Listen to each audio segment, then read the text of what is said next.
The following stream contains mature content and subject matter. Viewer discretion is advised.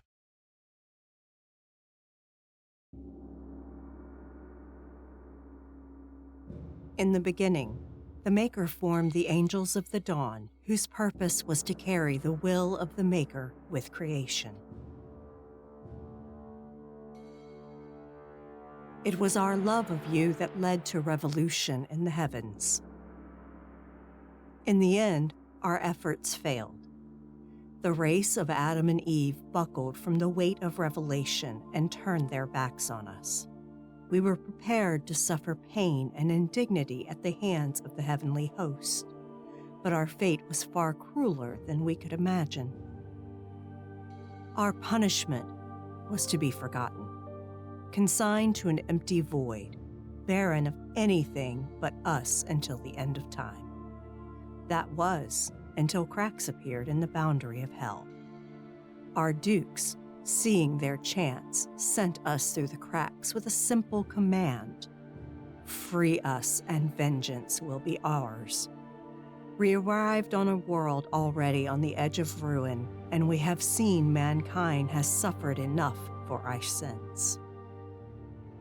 Our hope is that there are others who can remember that they were once angels, and together we can make the world right again, whatever the cost.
Good evening, everyone, and welcome to McStabber Studios' Demon the Road to Hell. Tonight I am the storyteller, Shanky McStabber. And he has chocolate-flavored kisses. I do not. That was not me. As someone who's not viewing chat, this is just bullying. Good evening, everyone. I am Mama McStabber in Twitch chat, and I am playing Arazeth the Scourge, and I possessed Virginia Waugh. Hi, I'm out of the loop. I mean, Maddox. And I play Karsador the Malefactor, who possessed Clark Miller. I am Timber Brad 411 in chat, and I am playing Agareth the Fiend, who possessed Thomas Ingram. I'm House. I play Bazazel the Defiler, who possessed August North. Good evening. I play Trindeziel, the Defiler, who possessed Kathleen Stone. I'm Unconscious Celestial, and I play Drew Lyriel, who possessed Michelle Mars Porter. Good evening, and welcome to episode 4, everybody. When we were last with this choir of fallen angels, they ended up in the middle of a murder investigation because of an odd use of power. And while there, they met with a mage, and they learned some startling things, considering they had never met one of the awakened before. I don't know what the future holds for that one with them, but it's been a few days since those events. And as we open up tonight, we're actually opening up on August, August North is at his place right now, getting ready to head over to Virginia's for dinner tonight, because Arizeth has called them all together for a nice meeting as dinner. And August, as you're there, your wife is there with you. She's been home a few minutes. She finally got done the last minute parts of her briefs that she had to put together for a court case tomorrow. And she comes out of her office. You still going out tonight? Yeah, I am. I met some friends and been, with gigs in the evenings, have a lot of free time, as you know, unfortunately. Yeah. I mean, I can understand with everything been going on in the news. I just don't see a lot of shows going on right now. I just wanted to remind you before you went out, if I'm not here when you get home, I'm actually supposed to go out and see Rebecca tonight. Oh, wonderful. That's great news. We're really hitting it off. I'm good. And for once, it's not another lawyer. Thank God. That doesn't work out, Opposites attract, right? Yeah, that's why it didn't seem to ever work out. So, yeah, I don't know how late I'm going to be out with her. We're going to play it by ear. Yeah, take your time. No rush. Yeah. You really should get out and meet somebody other than just hanging out with friends, though. Baby steps, Yeah. It's, despite never, making the pros, it's still hard to trust who is interested in me for me and not because of my name. Yeah, I get it. But I don't know, you've been off the last few months. You almost like you're, like I say, giving up, but you've just not been as interested as you used to be. It's interesting. I feel like I've kind of gotten a new zeal for things. Yeah, everything but a relationship. Well, fair. I mean, I'll always be your bestie, but you can't get by with just me all the time. You're probably right, but I like what I have so far. I mean, it's working, but I don't know. I just can't let my best friend be unhappy. So I'm hoping you find somebody else. I can assure you I'm very much not unhappy. I'm the happiest I've been in a long time. Perfect. I'll take you at your word for it. I'm not going to cross-examine you. You hate when I do that anyway. You're not on the stand. For whatever this marriage is, I am not sitting in the witness stand. No. But I got to go get ready to go out and see Rebecca. Oh, yeah. So have a blast. If you're not here when I come out from getting ready, have fun tonight with your friends. I will. You too. And then she steps back to her room to start getting ready to go. You head over to Virginia's? Yeah. And as you set out, we're going to flash over to Virginia's as everyone's gathered. Now, Virginia, your kids aren't there tonight. So it's just you. Are you cooking dinner or did you have... No, she's cooking. She cooked it. Mm-hmm. So as people arrive, Virginia, you're not quite done and you have to keep stopping the cooking to go run to check, answer the door as you let people in. And I will let the five of you gather as Virginia pops in and out of the room as she's finishing up checking the food in and out. But we'll open the scene there as the table's set. It's just waiting on the last of the food to get done. I turn this over to my players. I imagine Thomas, because he's like socially oblivious, would show up like right at the time they were told, like not one of those let's show up a couple minutes late sort of things. It's literally, it's like they say be there at 7, he shows up at 7. And how are you doing, Virginia? Doing great. Go make yourself comfortable. I'm almost done. How's the parasite in the incubator doing? Wow, that's one way to put it. Just fine. Good. And then he'll walk in and sit down. Are the people skill issues you or are they you? I believe the phrase is 6 of one, half dozen of another. So it's all you. Okay, just making sure. I wasn't.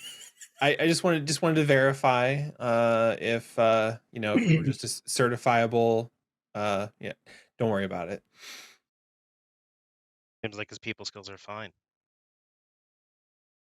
His people skills are fine. Oh my god, you two. No, his people skills suck. Yours are slightly improving. There's always room for improvement, but yeah, no.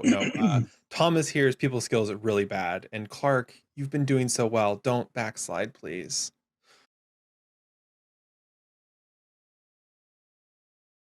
The fact that you don't see a problem with his people skills, dude, no. People are difficult to deal with. We were never supposed to interact with them. Not For what it's directly. worth, I think you're both great. August, you're a people pleaser, August. You're looking for the bright side. You don't have to. It's fine. They can both suck at people skills. It's a learned thing. Also, Clark, what are you talking about? We are people now. We can interact with other people. We don't have to observe from a distance But observing from a distance was where it was better. Not really. That's probably why you and Thomas here have such bad people skills. I mean, to be fair, my job really didn't have much to do with people at all. And that's okay. Michelle comes in and actually brought Virginia a bottle of wine. I have no clue if this is any good or not, but it was recommended. So Virginia looks at it and says, "Oh, it'll be perfect with the roast." Okay, good. And actually, Virginia takes it and cracks it open to let it breathe a little bit while she's plating everything, getting ready to serve. And then she takes basically a serving platter out and sets it on the dining table. It is a beef crown roast with roasted vegetables. And there is also some side dishes. There is a salad. There is some basically some more vegetarian leaning things if anyone is vegetarian. And she also goes back in and brings the wine bottle and glasses and basically fills wine glasses for each setting at the table. Okay, guys, it's dinner. As soon as the food's put in front of Thomas, like it's literally just like a small child eating where it's just mouthfuls of everything and not really breathing in between it just because humans don't know how good they've got it with this food thing. First time I actually ate a hot dog instead of remembering eating a hot dog was a unique experience. I will admit.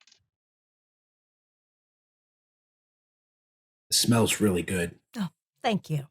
Thank you. Thank you for having us, Virginia, and for providing dinner. So. Of course. So I figure we can talk a little as we eat. Of course, don't talk while you're chewing because you might choke. But otherwise, Thomas, glad you're back from your conference. Yeah, it went well. Humans are stupid, but you know, it was interesting to see what they think they know, though it was harder than expected to not just tell them things. Yeah. Their brains probably wouldn't handle it so well. And even if you do tell them things, most of the time they push back. And Clark will glance at Virginia with a very knowing, like, we interrupted a Bible class and got exactly what we asked for. Mm-hmm. Yeah, that was an experience, wasn't it, Clark? Nothing good. Needless to say, their whole idea of religion is completely ass backwards. Yet Sounds somehow about there's right. grains of truth, which is the most annoying thing. Yes. They're almost right. Almost. But so What- while you were away, we actually had to investigate a murder. Okay, I know my people skills are awful, but I promise it wasn't me. No, it wasn't. It was basically a slayer murdered someone that was actually rather special. Special, like, Humans that can manipulate creation to some extent, but because they were never built to do that, it bitch slaps them when they do it too much. Tell them about the souls. Oh, yeah. And the Slayer was basically weaponizing souls. well, that sounds like, yeah. But these special people, we met one that was still alive. He had a soul shard of one of the heavenly hosts. Wait, like Yeah, the host. yeah. Yes, not one of us. Not one of us, one of the host. So I think I know where they went. Did you kill him? No. But the Slayer that murdered the other one separated that soul shard from that human and then murdered the human. All because he was wearing a ring that was the Slayer's weapon. Do we know where the shard went? No. Because that could be a problem. They seem to be involved in a process of reincarnation, according to the one who we spoke with.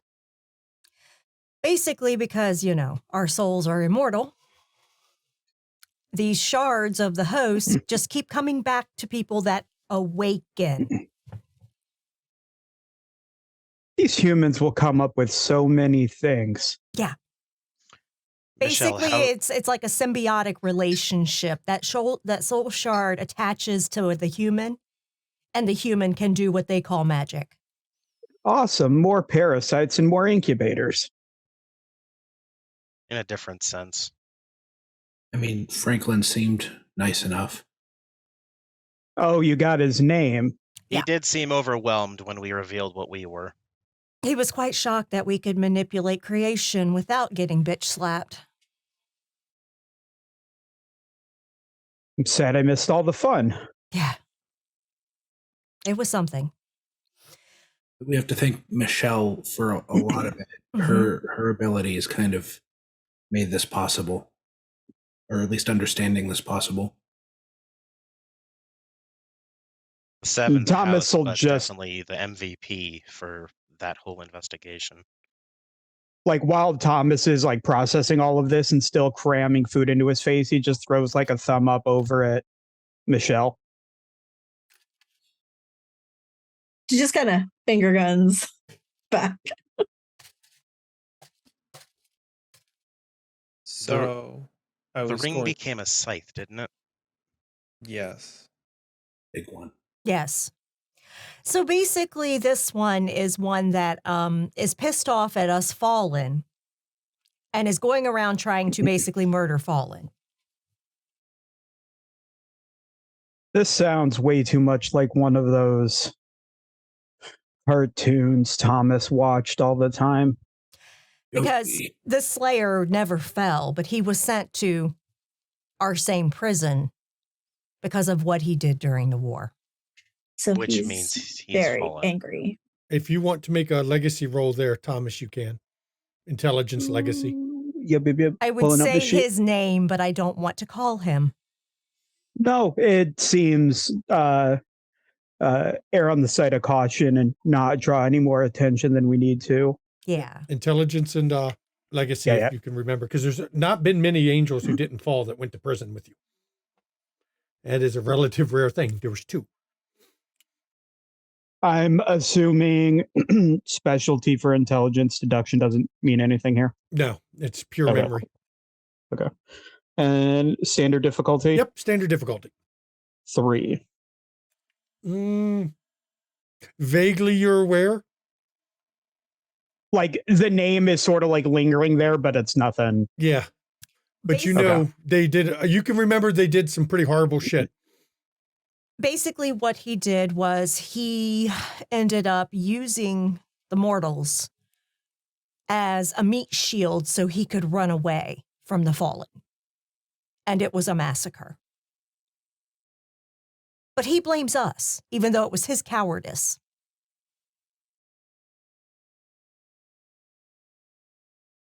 Seems more human-like than he probably wants to admit. So he's hunting fallen. Just be Oh, aware the of news that. gets better. Yeah. But anyway, I know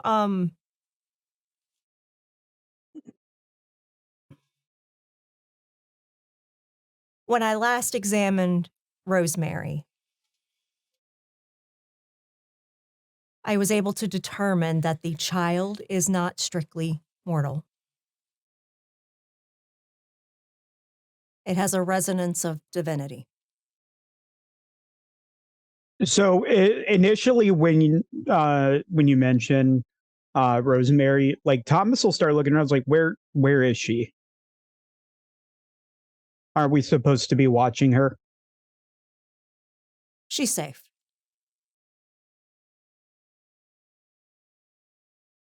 Enough. Okay. I mean, I would imagine it would have to have some touch of divinity to happen at all. It shouldn't have. What else would do it? I believe an angel impregnated the host body.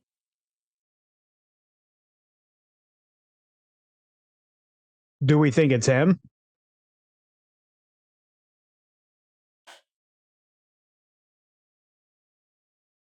From what I don't Kathleen- know. Kathleen was able to, you called it doppelganger?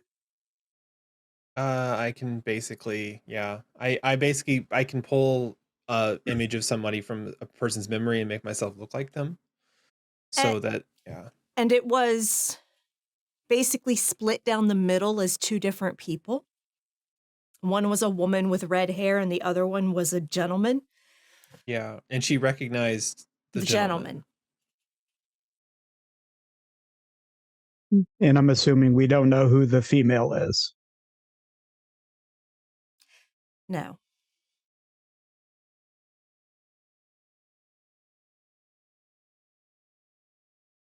But that's who she thought the father was. But she didn't know who the woman was at all. Yeah. She wasn't certain of who the father was. She said she had narrowed it down to about 3 or 4 individuals. Mm-hmm. And that was the one that came out. So that doesn't mean that it is the actual father or the father in this case. It could be a situation where I don't want to say this is not that they have a term slut shaming. It's sounded like she was very promiscuous. So it sounded like she was having intercourse with multiple individuals. So this could almost also be a conspiracy of sorts of like maybe there's multiple our kind that were working to try and do the same thing, which sounds, I know, crazy. There's a tiny possibility, but I think that's lower on the possibility ladder compared to it's probably just this one individual, which we still don't know who they are. She knew the name of the guy, but if the guy doesn't exist, that doesn't do anything for us. So Maybe we should check out the bar. That's a good idea. I'm assuming she met him at this bar. Mm-hmm. That's not a bad idea at all. Also, August got approached by someone of our faction who has a differing opinion of how we should go about dealing with the mortals. Shaggy, do I remember that I was sent here with somebody who has a differing opinion on how we should deal with mortals, correct? I mean, you know that every faction has their own view on reality itself.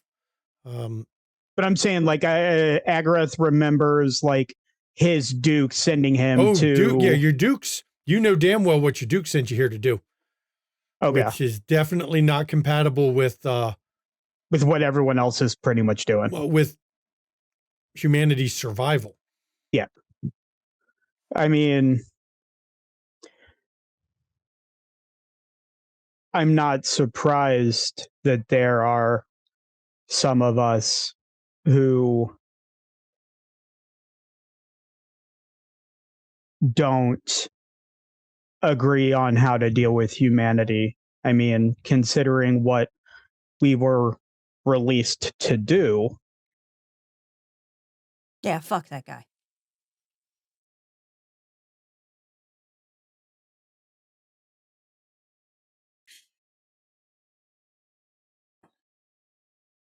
She said she'd reach back out to me in a month. Why a month? If I knew, I'd tell you. Give you enough time to think it over. I mean, I think she kind of knew my answer from the get-go, but... A month gives them more time to get more people. Maybe to show us strength in numbers and then force my hand, our hand. Yep, that's exactly what it is. So I think we should investigate this organization. And then, Clark, any luck on what our boss kind of tasked us to do? In a sense.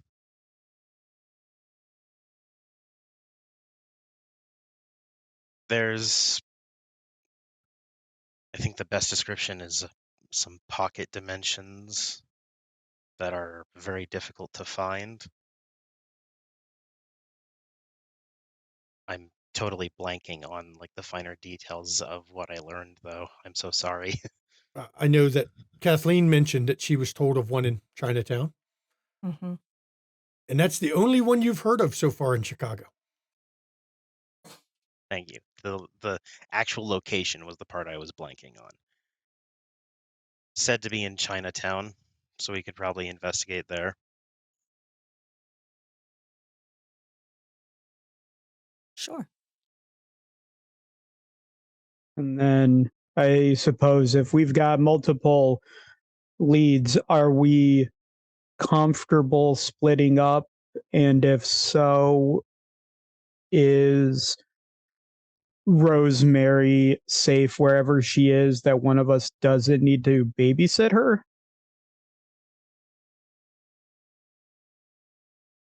I have the Emerald watching her.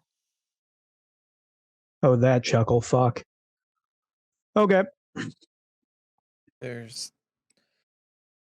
not to add to our plate or anything, but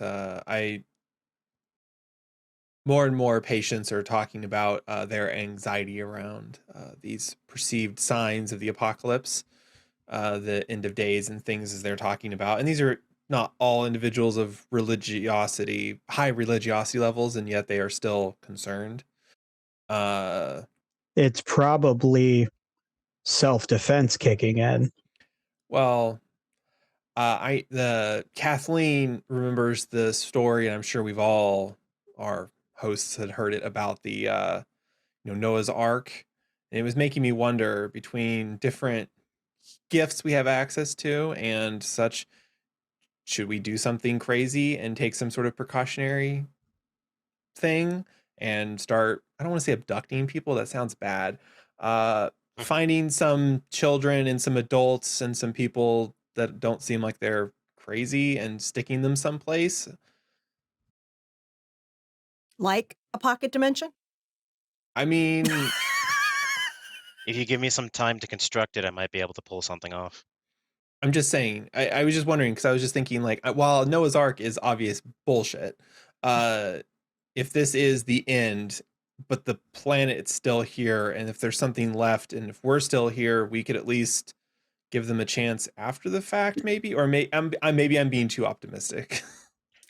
I will rebuttal only with the sense that we, as what we are, have tried to hide humanity before. And he'll glance over at Druliriel. From what I've been told, we didn't do the best job with that.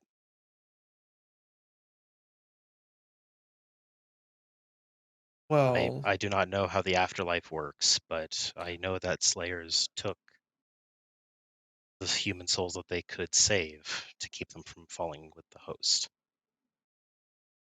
I'm not talking about taking people's souls. I'm talking about taking the actual people, putting them, like I said, it's probably not the best idea. It's just something that, I was thinking about because of hearing all my different patients talking about their fears and things. And obviously we can't save everyone unless maybe we do. Again, I'm being too optimistic probably for this whole situation. It's just, I think it's a good idea. I saw Mr. My Ego's Too Big to Fit in This Universe himself on news coming out of LA. The fuck is he doing in LA? There was a column of fucking fire, and now there's riots all over the place. I guess that tracks. By the way, for the record, just want to point out, Mr. Sucks with People was not the one to suggest kidnapping. I have made a note. I think the person who cares and works with people more suggesting kidnapping actually makes a lot more sense. It does. I'm not going to say that no, we won't do it. I'm not going to say yes, we will. Let's keep that thought in mind. Look, everyone can do what they want to do. I just wanted to put the idea out there. Because I am It's all not a bad for one. protecting them. I It mean, may have to be a last resort.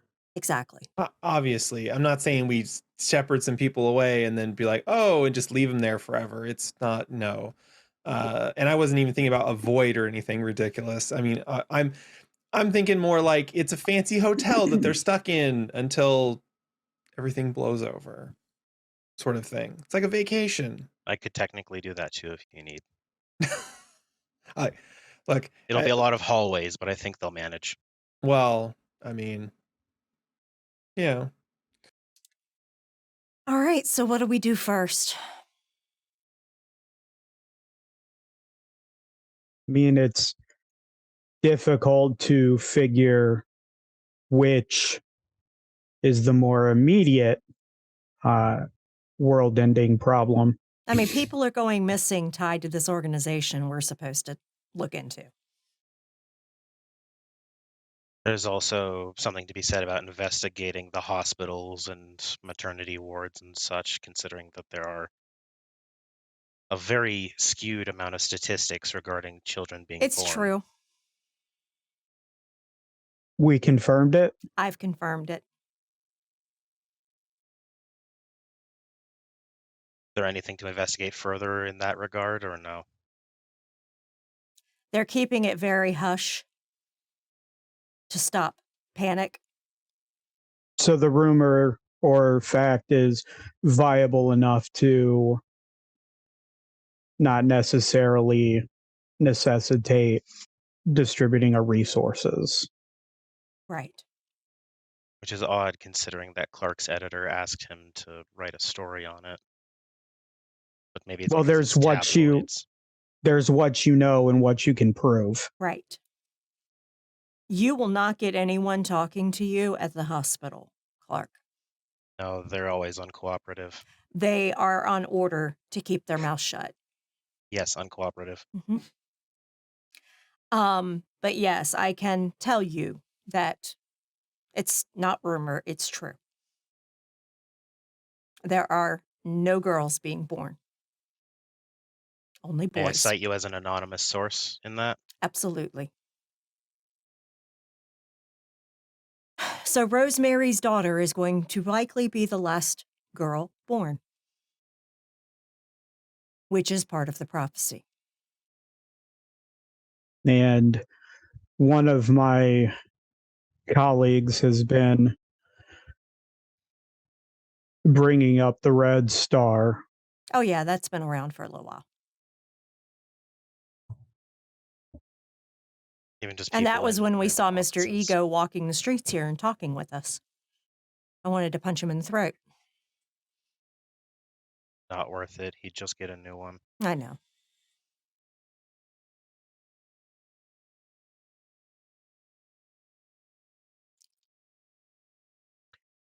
If it's all right, I would not mind prioritizing investigating Chinatown, but there is personal motivation to consider when I We can request take it. a look there. Going back to Thomas's question, is this something all of us should do together, or should we maybe do 3 and 3? One to the bar, 3 of us to the bar, 3 of us to Chinatown. I'm okay either way, just didn't know if... You know what? That's actually a good idea. Good idea, Thomas. That is a good idea. Which 3 going where then? Maybe split up Kathleen and myself, since we have some similar ability sets, and maybe split up Clark and Thomas since they have some similar ability sets.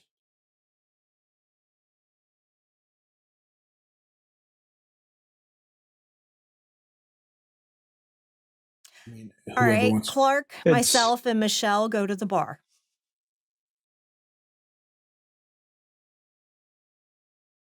I remember what the guy looked like and the name, so I'll ask around. That still puts me and Kathleen together. I thought we were splitting up. And since I'm maybe splitting up the newbies, yourself, myself, and Clark to the bar, Thomas, Kathleen, and Michelle to Chinatown. Okay. And we may have an idea of there being a pocket dimension or whatever in Chinatown, but I don't know that I necessarily would be able to find it. Oh, see, that's the really cool part. Apparently it sucks us into it, so If you need help So the getting out, thing's going to simply be getting contact me. out. well, sure, but like that's a inside problem. So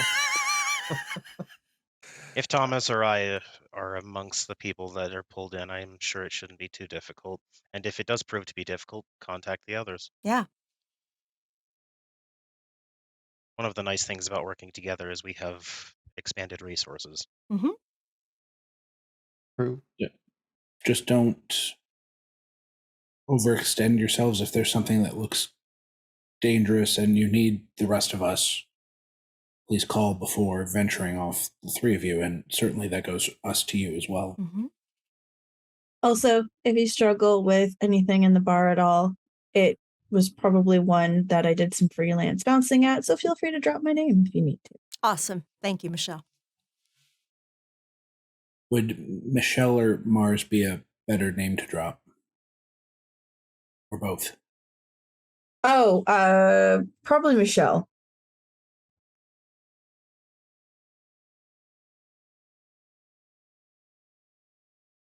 And if that So- doesn't work, usually drawing a gun on someone gets them to stop talking. Pupil skills. So we doing this tonight? Good thing I'm going Yeah, with let's you. do it. Okay. It's early enough. So Sounds good. let's reiterate again. We have Virginia, August, and who was the last one going? Clark. Clark are going to the bar. Okay. And the other 3 are going to Chinatown. Nice, easy. One corner, the other corner. Perfect. You all set out. I mean, it's a good time to go to the bar. It's nighttime. Yeah. So let's start with the bar scene. I think I'll start with that one. As You guys arrive at the bar. It is a busy night. Michelle's not working there tonight, but when you come up to the door, there's no line because it's a bar. It's not a full club. And the bouncer at the door eyeballs $5 cover charge tonight. Damn, it's not ladies' night. And she takes $5 out of her purse. Not tonight. I'm sorry that you'd have to come over tomorrow night for ladies' nights tomorrow night. Ah, thanks. What kind of bar is this? Is this a kind of a grungy bar, a sports bar? What kind of? Considering who bounces here, they do feature a lot of alternative music. It is an alternative crowd. I would not say it's a grunge bar, but there is a definite mix. If my name was useful or not, probably not here. There's a definite mix in this place of punk bands, people who are dressed like standard punk, alternative, even a touch of goth people here as well. It's a bar that seems to be friendly to those who are not mainstream in general. He takes your money, just steps aside so you can come in. Does he do it for each of us or just Charges each of you covers all? $5. Oh, yeah, charges each of us. Covers per head, man. I give it to him in singles. Okay. And you see him tuck it in a pocket.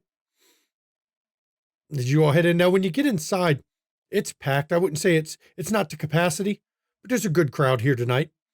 There is a live band playing, probably why there's a cover charge. That's where the band makes a good point of their money. And as you walk in, there's nobody you recognize. If you want, I always like to offer the players this option. You can, of course, roll perception and alertness. Unless you want to try supernatural, detecting anything supernatural in the place, then you can go perception and awareness. But can I roll both? Well, of course you can. You can always check both. I'm going to roll just awareness, okay. Perception awareness.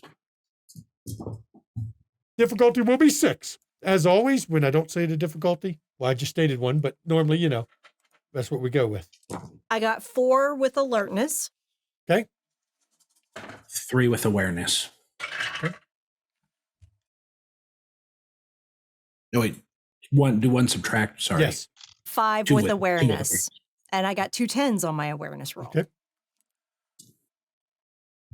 I remember that 5 and 4. Big fat goose egg for me. One's canceled everything out, so I have nothing. And I'll keep those in mind as you're circulating your place. Where are you going to go to try to find out whether this guy was there? I'm going to go up to the bartender. Okay. It's always a good safe bet, isn't it? Mm-hmm. You approach the bartender. The bar's hopping, but you get to manage to find a clear spot in there. I mean, considering Virginia is like fucking flawless looking, she's really pretty. Yeah. You find an opening. And when you find an opening, the bartender comes over. What'd it be? I'll take a whiskey sour, and I got a question for you when you come back with it. Sure. Give me 1 second. And he goes over and starts putting together the whiskey sour.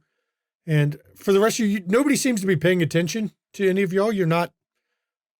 I mean, your outfits are a little odd for this place. Now, she's wearing jeans and a button-down Again, little odd for this place, but they, again, real accepting of people, that whoever comes in. And the bartender comes back, slides it towards you. $6. She passes the money and also gives him a $4 tip.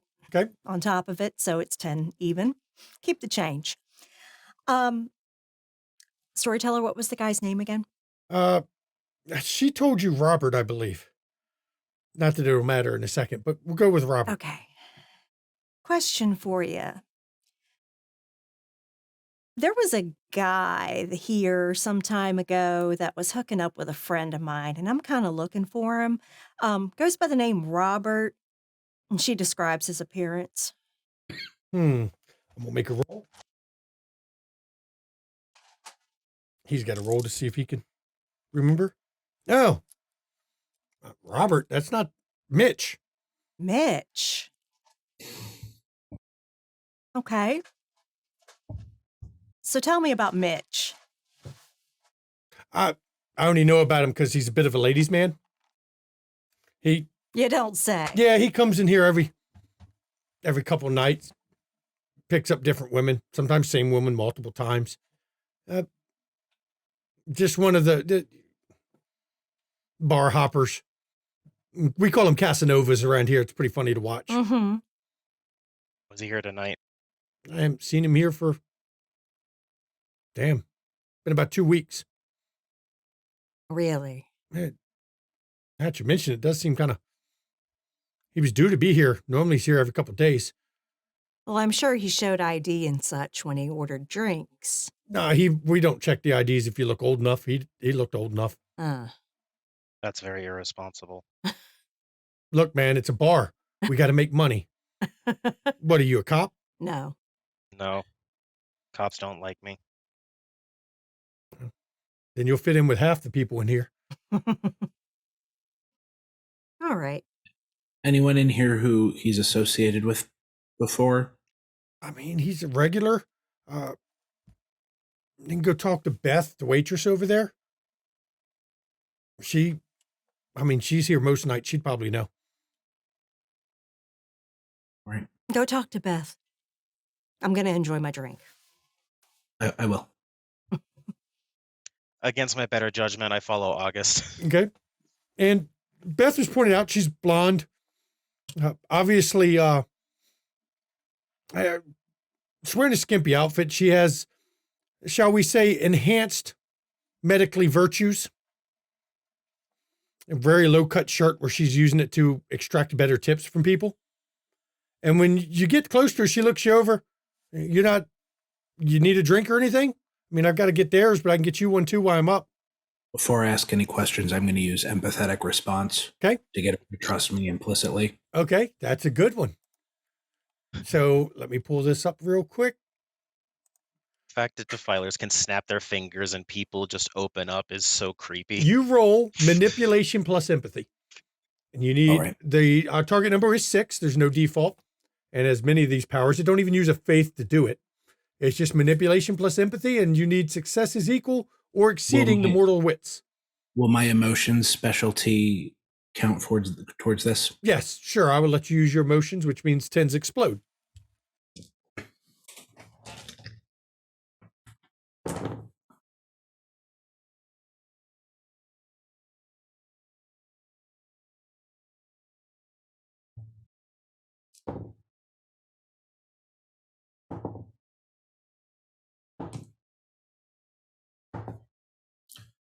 $10. Oh, fuck. Okay, well, that definitely exceeds her wit score because her wits could never be more than 5 as a mortal. So, yeah, she trusts you implicitly. The bartender mentioned your name was Beth. Am I talking to the correct person? It's short for Bethany, but very pretty name. It's just faster. They just say Beth. Look, saves a syllable. Plus, some of these people around here, they buy the whole blonde airhead look and they give me bigger tips for it. It works great. Well, I mean, you appear smarter than that. So, I mean, I guess that's a smart tactic. Got to make my money. If you don't mind, I'm going to cut right to the chase. My friend and I here are looking for someone. And I describe Robert. See if. Oh, let me guess. The bartender said his name's Mitch. Correct. Yeah, that's what the bartender knows him as. I know him as Zach. What else do people know him by? Oh, let's see. He goes by some nights Lance, some nights John, some nights Robert. He's Bartender says he hasn't been here in a couple weeks. Might you know where he is? I'm guessing now. She leans in closer. Look, my guess is he pissed off one of the guys around here because he's got a skill at just picking women up, and sometimes he'll pick them up right out from under their own dates. I'm betting one of the dates got hold of his ass and taught him about that shit. It's a shame too. He's a great tipper. He's a little skeevy and looking at my chest every time he tipped, but I mean, good tips. And any thoughts on where we might be able to find him? It's really, really important.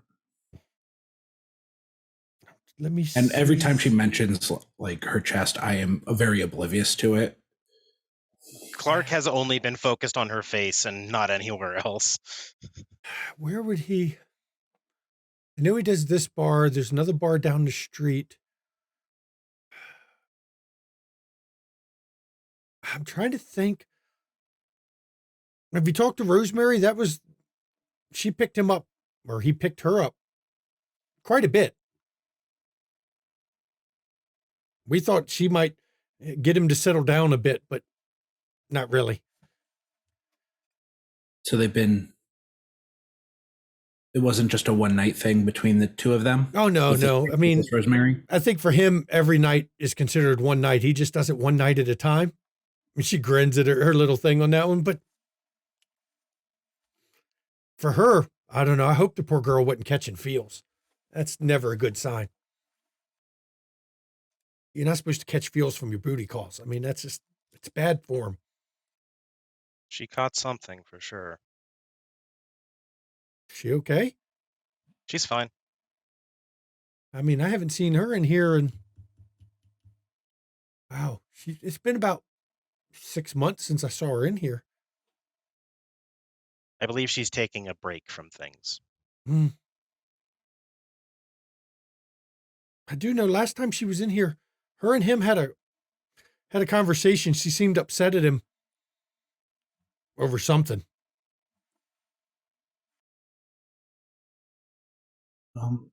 Before getting back to Mitch, Robert, Lance, Zach, Man. John, don't forget John. John, sorry, I apologize. Might you recognize anyone? And I described the other half that Kathleen had turned into. I'm assuming Kathleen had described that to us, or I guess we were there.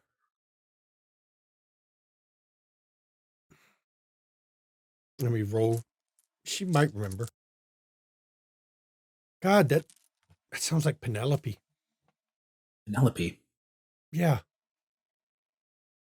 Is she another regular here, or is just someone you know? Yeah, she's a regular here. Matter of fact, she was here earlier. Really? Yeah, she was sitting right over there, and she points, and there's an empty table. I don't know where she was there a minute ago.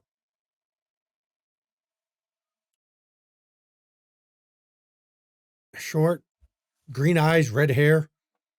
Can't miss her. Can you tell us anything about Penelope? She doesn't talk much. I just know her because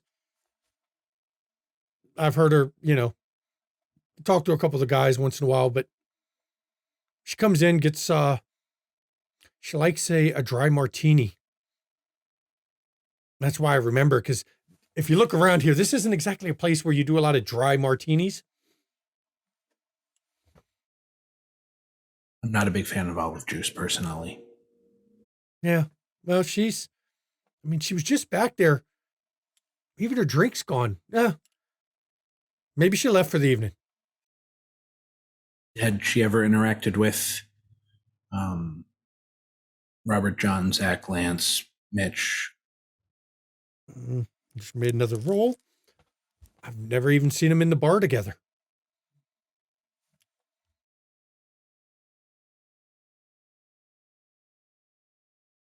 They seem to have different schedules, I guess you could say.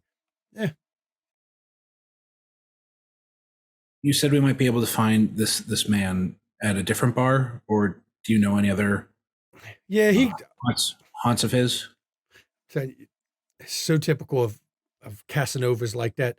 He starts at one end of the street, and he stops at each of the bars, sees who's around, see if there's any he can pick up, does his little scope out, and then leaves. Goes to the next one if he doesn't see any potential marks. Which direction does he head? He comes from up a block about that way and works his way down. I told him one time that what he's paying in cover charges, I mean, he could just get an escort and be done with it, because he hits all the bars. He's probably broke. Yeah. Most sex work, any decent level of sex work, you will be paying a decent amount of money for. That's just, the jokes we make. Unless he's more into the variety. Please, everybody, give me perception, or not everybody, sorry. Clark, Virginia, and August, give me another perception awareness, please.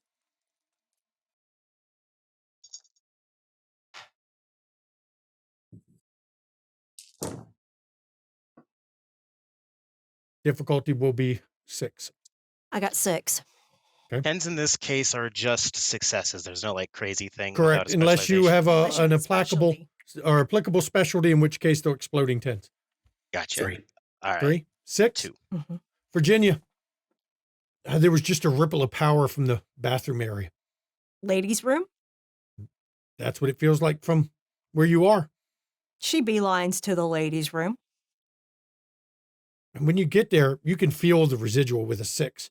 The doorway itself is a residual of power all through it. Creation has been distorted in some way recently at that doorway. She looks around. Is anyone in the bathroom? Bathroom is empty. Which is really odd for you because, well, it's a woman's room in a bar. Yeah, is she familiar with this resonance on the door? I will let you roll. Fuck it. Intelligence legacy. Okay. When in doubt, if there's a power being used, intelligence legacy. Let's roll it. I will say, whoever did it was very subtle. You barely caught that they did it, even though when you're close to it, you can tell a lot of power was used, but they were very good at what they were doing. That is 6. It is something that you know that fiends can do. Linking of doorways, where you connect one door to another door temporarily. She's going to go walk into the men's bathroom. And as soon as you walk into the men's bathroom, a dude immediately who's standing at the urinal, he looks over, he looks back, then he looks over, and he kind of, whoa. Sorry. And it's not the guy? No. Okay. Sorry, I think I had too much to drink, and she walks right out. Knock next time, come on. Knock on a public bathroom? Okay. Clark, do you have any more questions? Y'all can keep me. I'll talk all night with you, though that table's going to get mad here soon, but I kind of like you, and I'll talk with you a bit. Clark just turns on his heels and walks towards the booth that she pointed out. Okay. As you walk over there, I'll come back to August and Virginia in a second. You walk over there. There is a napkin still on the table where you can see where a martini glass was set, but the martini glass is not there. Nothing else. Is it Nope. a table, booth? It's a table. Virginia walks up to him. Yeah,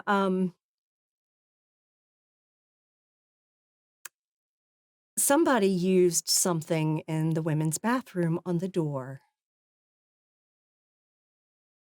Like possibly linked it to another door. Oh, may I see? Sure, come on.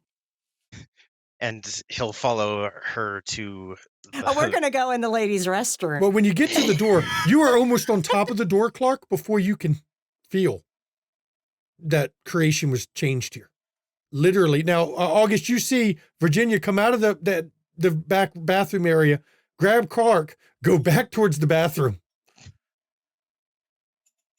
It's extra funny because it's like someone who's like a mom age, and then there's Clark who is like 24, 25 by this point. He's getting himself a cougar.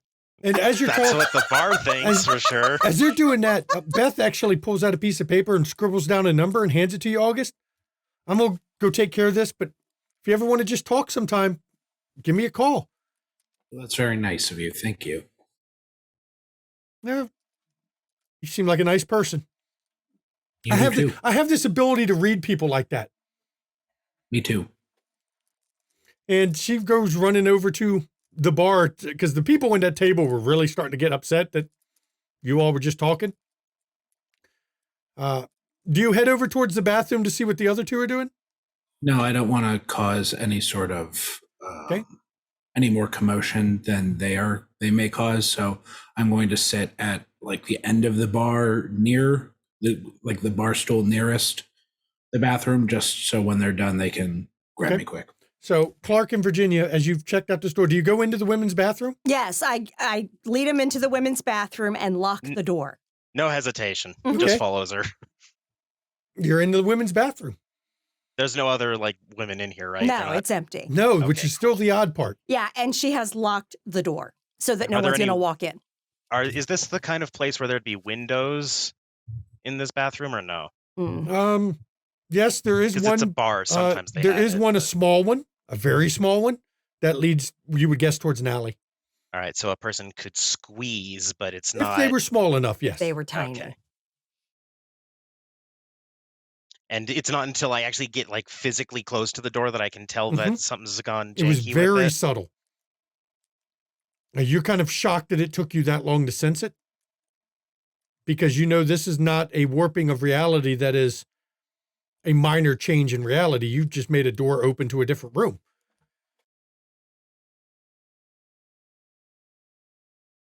I know they mean well, but fiends often seem to trample over all the work I did making space the way it was. Yeah, I definitely felt the touch of a fiend in this. And truly, I didn't even think that fiends would remember how to do that until we met Thomas. Mm-hmm. And I'm going to just put my fingers against the door, and I'm going to try something kind of janky as well. Okay. Gonna draw a path to where it went. Yeah, let's find where the other side of this door went before it got reconnected to the bar. Uh-huh. Oh, okay. Let's see how this works. You're going to use find Stupid path. GPS bullshit. This is going to be perception and survival. All right. I believe I have 3 of each. And the difficulty will be 6, but it's going to take a lot of successes, but we'll see. Spend some willpower. You can only spend 1 to give you 1 automatic success. All right, I'll do that. Everyone bitching because I never use my willpower. All right, fine, I'll use it. I don't use it because I forget it, okay? Just use entropy. You'll be fine. Don't have it on this character. You think I wouldn't if I did? And you said difficulty. What was it again? 6. Sorry? 6. All right. Uh-huh. The gold standard. Yep. All right, that would be 4 successes. 4 successes. Let me see the distance. Is there a path that exists between you and your location? As you reach out, see a path. You're not quite sure where the path would lead you. You realize wherever it went is rather far away. Extremely far, further than you could lay a path to reach. Heads east.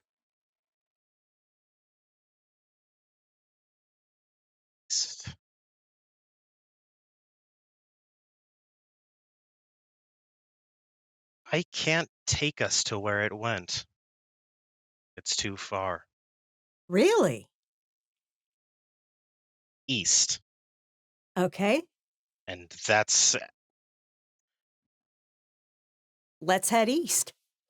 And you can see the silver line, and you know it stretches miles and miles. it leaves Chicago and starts trekking across Illinois. Oh, shit. I'd estimate for multiple miles. Knowing our luck, thousands. I mean, if you want to make another roll, I'm generous with rolls. Intelligence. Fuck, I don't even know what to go with that. Intelligence occult, intelligence legacy. Fuck it. I mean, a legacy is always a good fallback for anything demonic. Could I maybe argue to switching it to Wit's legacy by chance, Sure. or was it? Why not? All right, thank you. Would intuition specialization help in this? Sure. Why not? I'm being Great. generous because I know what I your would very much difficulties. like that. Your difficulty's 6, but I know how many successes you need, so I'll be very generous. Go ahead, use both. Holy fuck.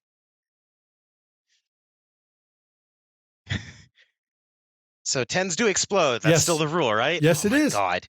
Okay, give me 1 second. All right, so that comes out to a total of 7 successes. It leaves this state, leaves another state. Your guess is it shoots at least to the Atlantic Ocean. At least. Minimal distance is the Atlantic Ocean. What the actual fuck? Someone clearly remembers more about how to work with physical space than I do. I believe Beth said the woman's name was Penelope.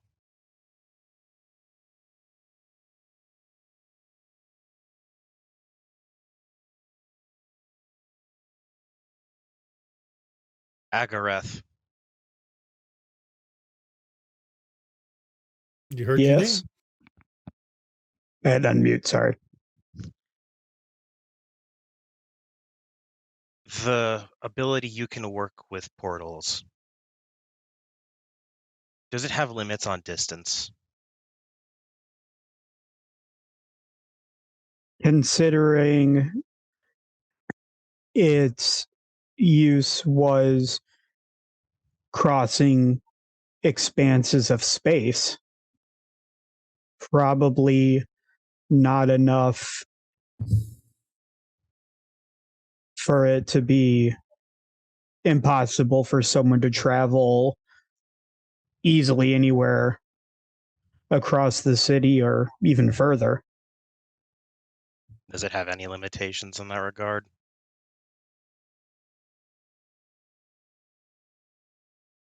I mean, it all comes down to how much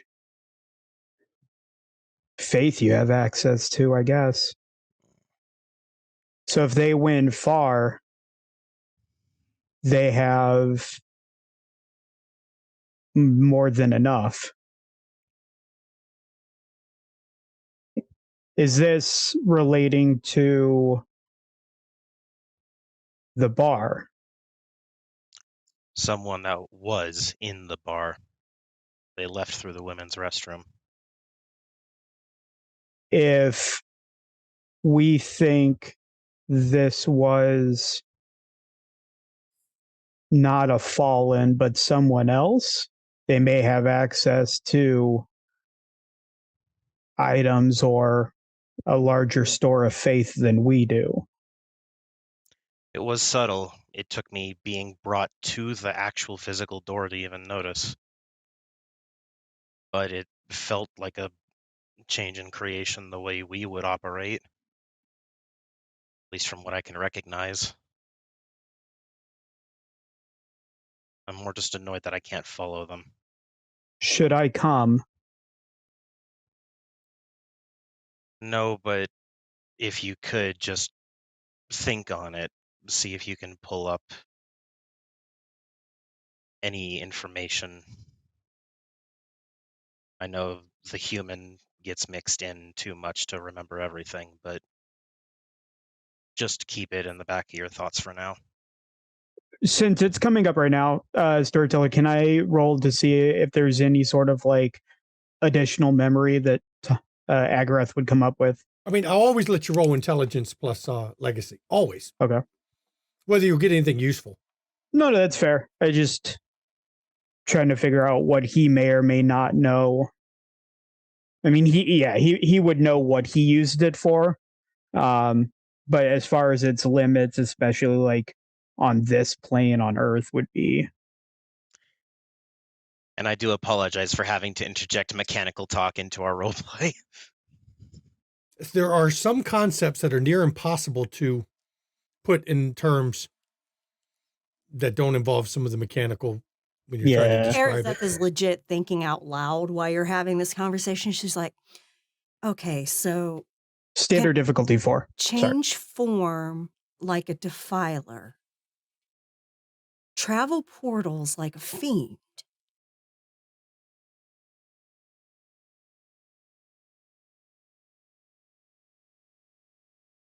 What are you confused about?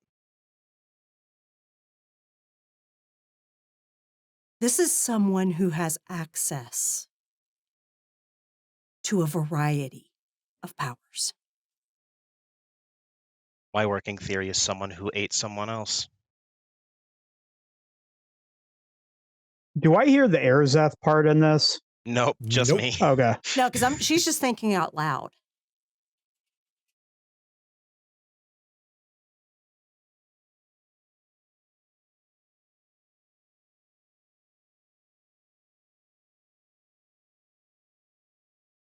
Almost makes you miss dealing with a giant bug tar monster possessed to a necklace. I mean, when you saw the doorway, did you get any sense if it was pure or corrupted? Storyteller. No, I would have told you if you felt the earthbound corruption on what was done. Storyteller, I so- just rolled an intelligence legacy and I got 7. Okay. So, yeah, all I can remember at this point is, yeah, I mean, there's no real limit. It's just how much faith and or skill you have access to. And for you, Virginia, what Arizeth remembers is in the beginning of the war, you were all very rigid in your house powers and who has the powers of each house. Mm-hmm. But as the war drew on and you got more and more desperate, there was many fallen who started to learn the other powers of creation. It was a matter of survival and just picking things up as you fought together.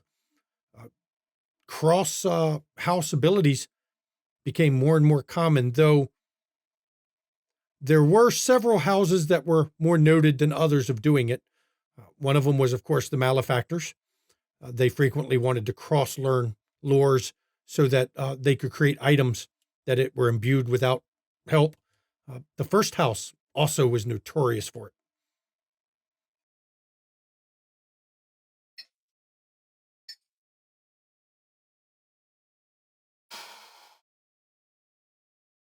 And of all the houses that did it, the Slayers were the least likely to learn that kind of cross-power usage.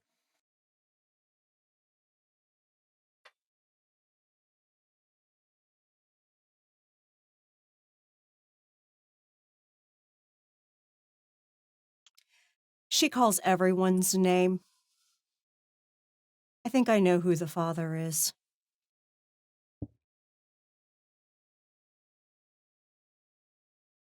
For some of you, you're not quite sure. You didn't catch any of the previous part of the conversation.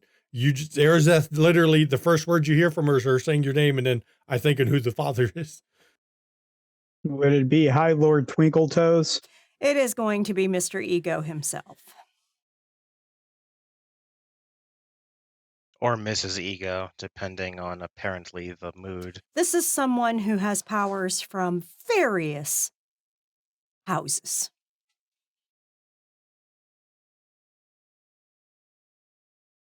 And can use them with a level of subtlety that I've not seen a fallen do.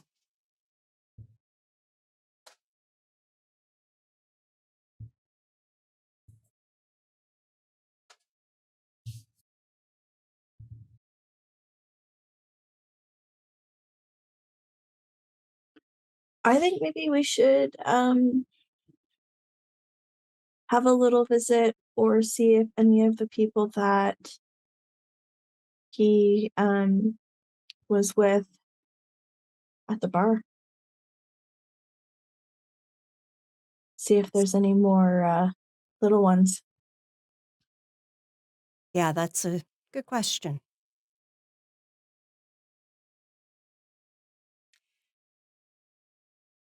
And Virginia cuts it off, unlocks the door, steps out, and goes up to the waitress. Okay. Carsador, Yes. let me know if you change your mind about the door. Unfortunately, it's both familiar and entirely out of my wheelhouse. And it's fading already. And the change to creation was quick, so it's not going to last much longer. Pity. So when you walk up to Beth, she's running back with drinks again. one minute, hon. Hang on. Go a second. deliver those. Go deliver Drop those off. And she goes over and lays 6 MGDs on the table and comes back. What can I get you? Actually, I was wondering if there's anyone here tonight that Casanova hooked up with. Okay. I need you to roll because you don't have quite the same power they threw around. Mm-mm. You're going to roll on you. Let's go with, you can go manipulation or charisma, either one, expression. Okay. Because of your appearance, I will give you a bonus die for that. Okay. Because you're flawless. Hey, beauty works. Even for the cold and unable to lie people. I mean, for the people who are superficial like that. Wow. On 5 dice, I got 5 successes. I mean, which Casanova? We've got a number of them that come here. It's no, popular spot for that. The one that goes by the multitude of names. Oh, him? Yeah.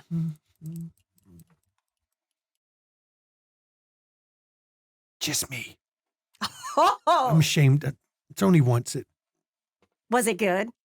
It was a bad night for me, and I figured, what the hell? I mean, he was good, but I hated myself in the morning. Felt just that walk of shame. Oh, man. Can I come up as she says that little bit? Sure. Okay, so just you. How long ago? 8 months? Okay. And don't feel ashamed. Everyone sleeps with the devil on occasion. I mean, you're not one of them Bible thumpers, are you? Oh, God, no. No.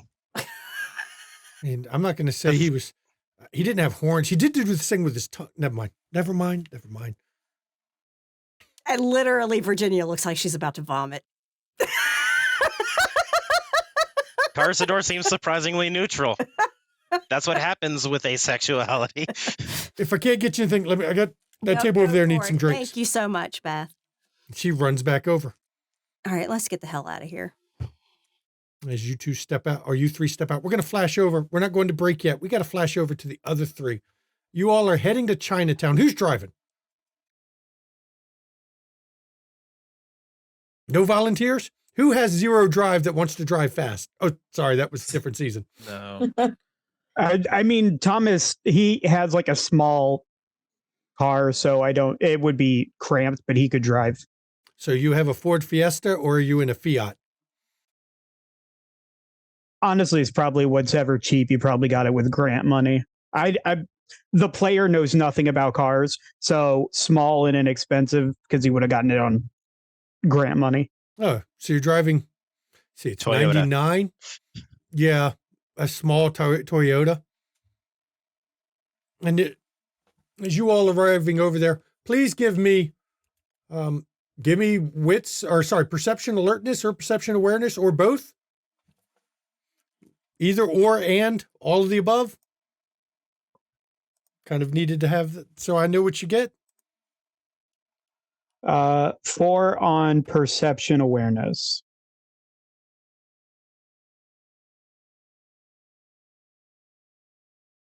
Okay. And then 1 on perception alertness. Okay. Next person.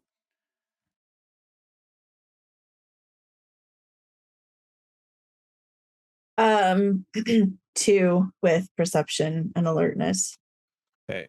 So I got 3 on perception alertness, and I got 5 on perception awareness. Okay. Yes. Pretty good. As you're pulling into Chinatown, driving, I assume you're just driving up down the streets. You don't know where you're going. So actually, if Thomas is driving, he would be using sense congruence to okay. try to find where it is they need to be at the time they need to be there. So let's roll for that. That's okay. Perception, intuition. Perception, intuition. And its difficulty is 6. You're going to look up, you know what kind of event you're trying to detect, where you need to be to access a pocket dimension. 3. 3? I see 2 gives a location. 3 show when and where. There is a possibility. If you go, it is building, you can see it. It's next to a tea shop. Appears to be some sort of school of some kind. You can't quite tell what kind of school. You know there is a possibility there that you can enter a pocket dimension. On the congruence of patterns, there is a chance.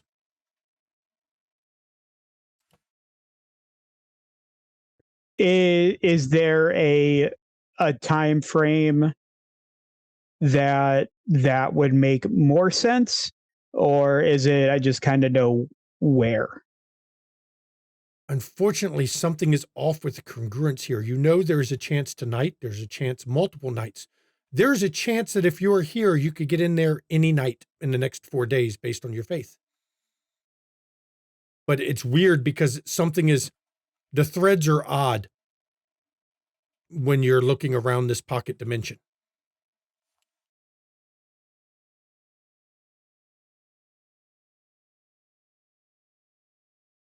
I believe I know where we need to go, and he'll drive and find a parking spot that is not like they're going to have to walk a little bit, but that way it's not like they're pulling up right in front of the place. And as you get closer to this area, you have 5 on awareness there, Trimdeziel. It's almost like biting on tinfoil as you're getting nearer to this area. There's something, you don't know what it is you're feeling, but you're feeling it. There's something in the area. We're definitely close. I can feel something. This isn't my area of expertise, so. And as you get closer to the building, you see, Thomas, the tea shop that you were looking for. It is next to a school. Not a public school. Like, is it like a private school, or are we talking like because I know like in Chinatown, they've got like English language schools. They've got different things. Like, can I tell what kind of school it is? It appears to be, you're not quite sure. There's something odd about it. Okay. It does appear to be a dojo of some kind. But at this hour of night, the lights are on. But the upper levels, you can see from the street level, appear to have classrooms, not what you'd expect at a dojo. Dojo is the first level. That's obvious from where you're standing. Now, see, you had 4 on awareness, 3 on alertness. Kathleen, somebody seems to be watching you from the alley.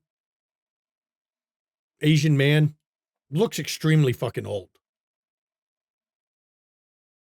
Not dressed like he has nowhere else to be. He just is leaning against the building and seems to be watching you all closely.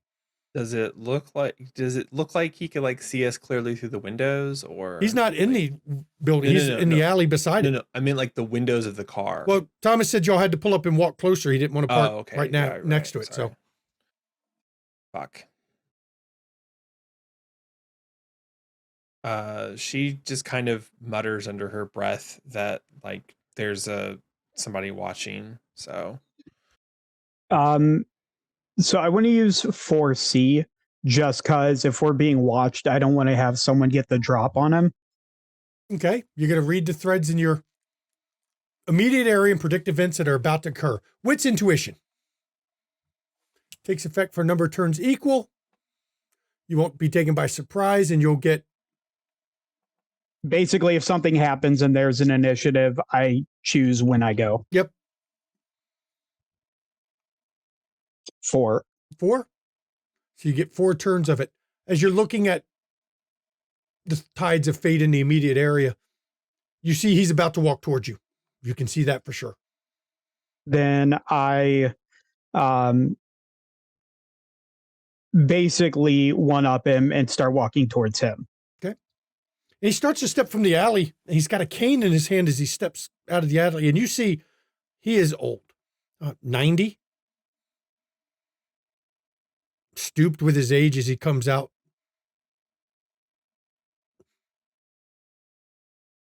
You've come. You and your friends are here.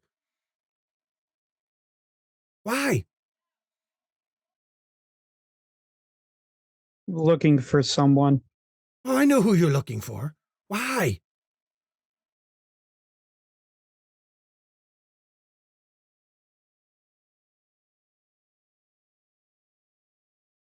And he takes and pokes you with the cane.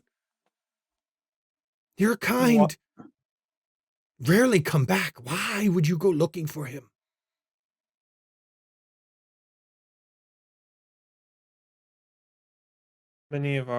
No, I already know the answer. So, what are you, some sort of watcher of the whatever? Watcher? No, like many, I serve. Many here serve. We have served for generations, and we will continue to serve. But why Serve who? you? Oh, interesting question. Are you sure it's the right question? Who or what? Or why? Oh, why? We serve because we must.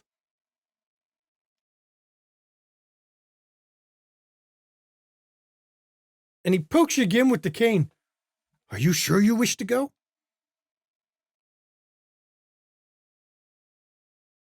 If there's answers, yes. I mean, unless you want to be forthright with us, and as she says that, she actually triggers empathic response. Sorry, go ahead. You're going to roll your empathic response. Manipulation plus empathy, please.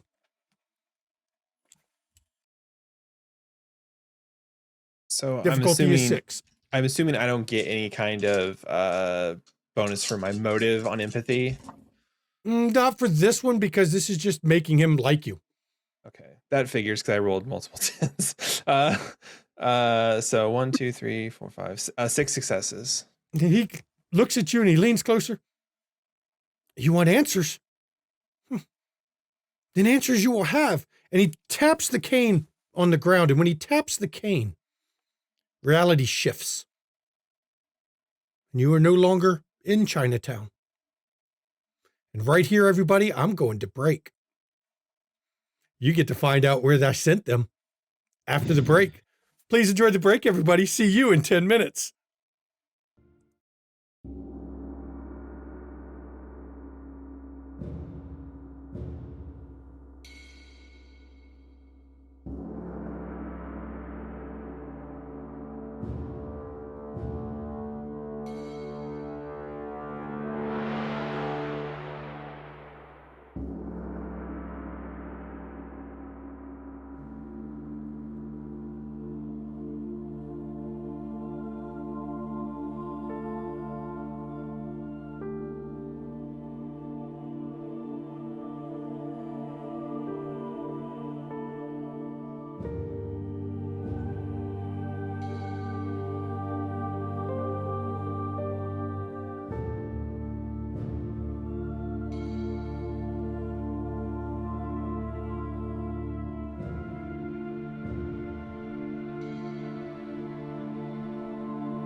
Welcome back, everybody. I almost transitioned us to stream over, which should have been a hell of a second half when it went from you got transported and stream over.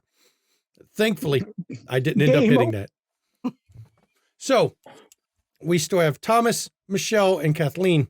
You've been transported somewhere.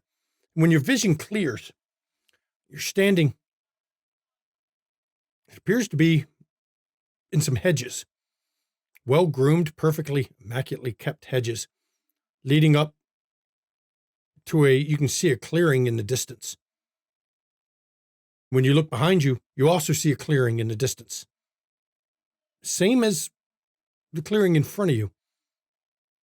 And though this is a moonless sky above you, there's still a light being cast. You don't know from where. There's no moonlight with no moon, but it's all lit by moonlight at the same time. There is an oddity that you can feel it with your supernatural senses. You can't deny it. This place is outside of the world of creation, but it is solid. All this place needs is some white roses being painted red.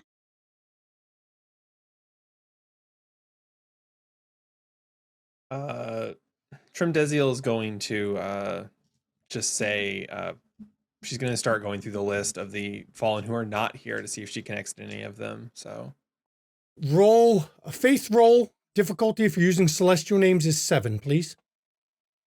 Okay. If you get desperate, you do know my true name as well. Maybe that would do it. Or start with Erzeth and work around, basically. 1 success. When you say Erzeth's name, Erzeth, you hear her very weakly. Barely can sense it. I hear you. Barely. Do I hear the response? You can hear the response. The link is established, though, from your end, Kath or Trimdeziel. It's very weak. It's there, but you know it's not stable, not as concrete or as grounded as you would normally connect with. I'm just okay. We were sent somewhere in Chinatown. Don't go to Chinatown. Stay outside for now, so that it's weird. Okay, well, call us if you need us. We'll try. And I'm assuming the link kind of breaks without really meaning to. So it cuts back out. Cool. So we can call out, sort of. It's difficult though. Kind of have to force it. But so what are we doing here now? I mean, I guess we're here. Is this the pocket dimension? You're the expert.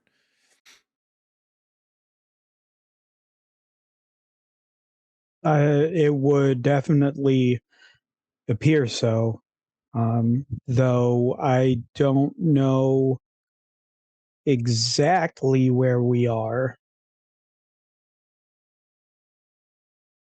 You feel reality shifting. And one of the two directions you can go, there's no longer a clearing in the distance. The hedgerow is slowly moving towards you. A dead end, though you feel creation shifting, but not in the same way.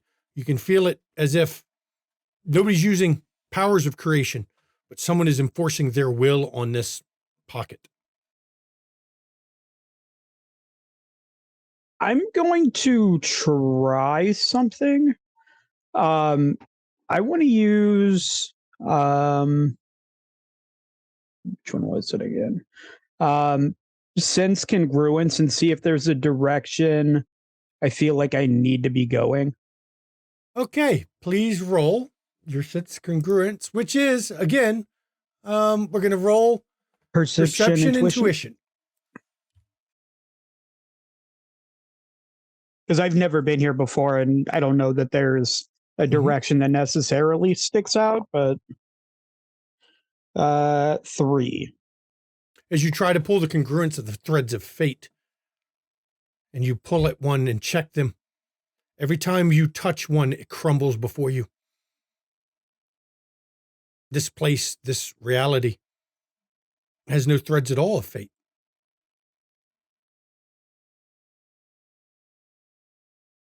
And now the hedgerow that closed up is now very close to you, almost pushing you towards the clearing.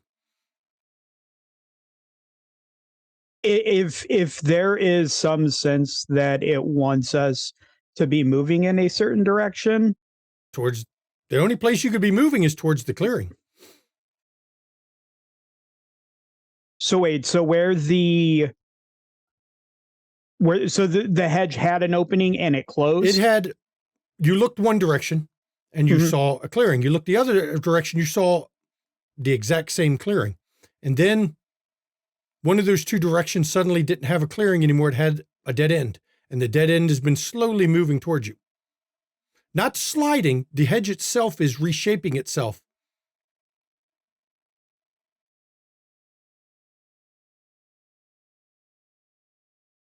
If it's gonna kill us, it's gonna kill us. Trimdeziel just starts walking towards the clearing. So Yeah, Agarth will follow, but kind of keeping aware of the hedge sort of following us. And it does. It follows you all the way until you get into the clearing. And in the center of the clearing, there's a pedestal. And you can see it clearly from here. There's an amulet on the pedestal. But there's also a dark shape. And I say dark shape, it's shadow that is near the pedestal, huge in size. Why have you come?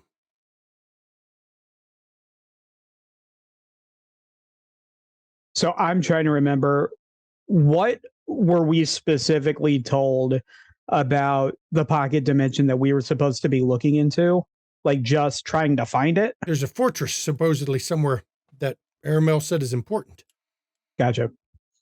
But it's near the... You weren't told it was in Chicago somewhere. It's Okay. just Chinatown was the only one you were told that you knew existed. Okay.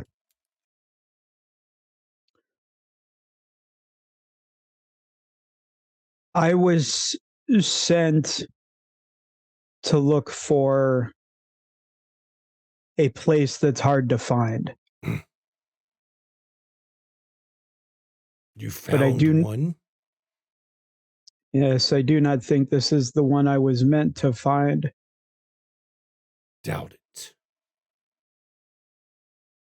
Do you know where you are? No, which is curious. You're in my prison.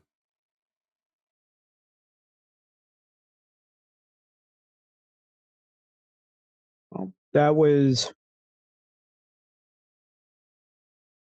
not intentional. And the shadowy form suddenly begins to shift. And there's a very large creature. I'll describe it in front of you. It is got hair on it like a deer. Very fine pelt. Hooved feet. Though its skin reflects more of the pelt shifts color to more of the hedgerows behind it. And its eyes are shifting color. You can see it slowly shifting from green to a gold, to a red, back to a green.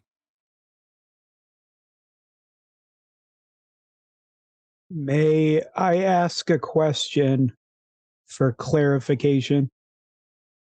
Of course. Is that you asking him or you? Yeah. No. That's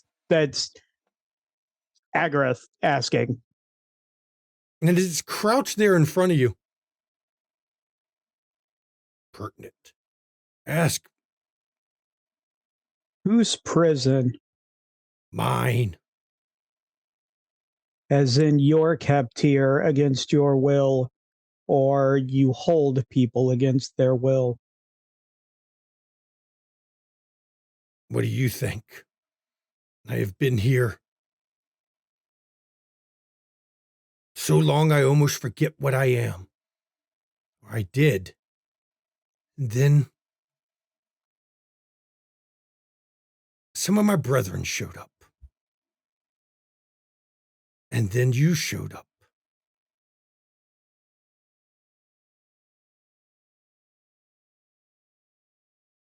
So you're of the fifth house? No, sorry, sixth house?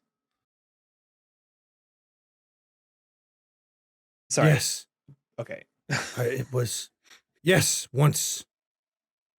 That was what we were. Memory is fleeting after all these eons for me. How long has it passed in the mortal world?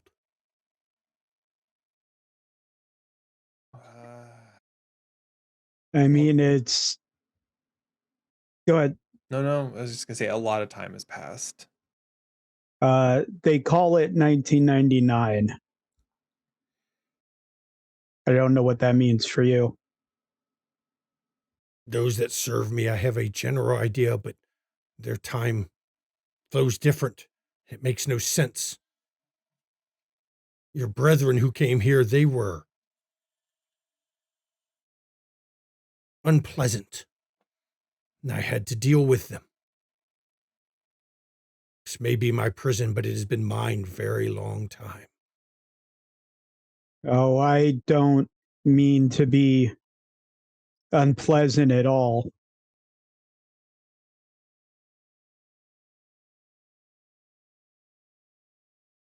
That world fascinates me. It is amazing how much they get right, but also get wrong.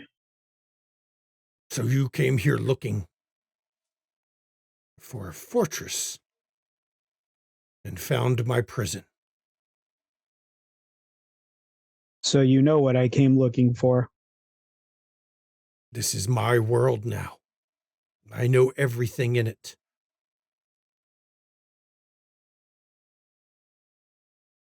My people.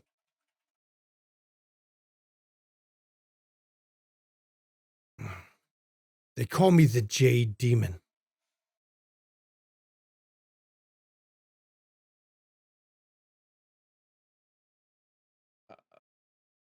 I am mad. They're good. No, I was just curious how you feel about the humans. They serve. I understand you have some that are serving you, but like They serve. They sustain me and my prison. It would be complicated. I cannot exist without them, but this prison does not exist without them.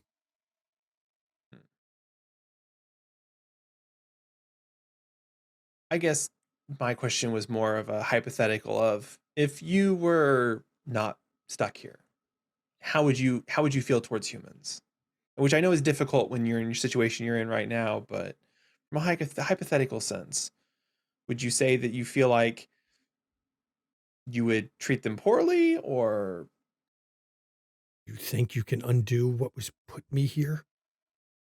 I do not see the flaming sword. You do not have the strength of Michael. I've never forgotten that name. I will never forget that name. Maybe not saying his name is a good idea. No, I no, curse it's that fine. name. Michael's dead. Don't worry about it, Thomas. Oh, How goes the war? I assume we lost because I am here.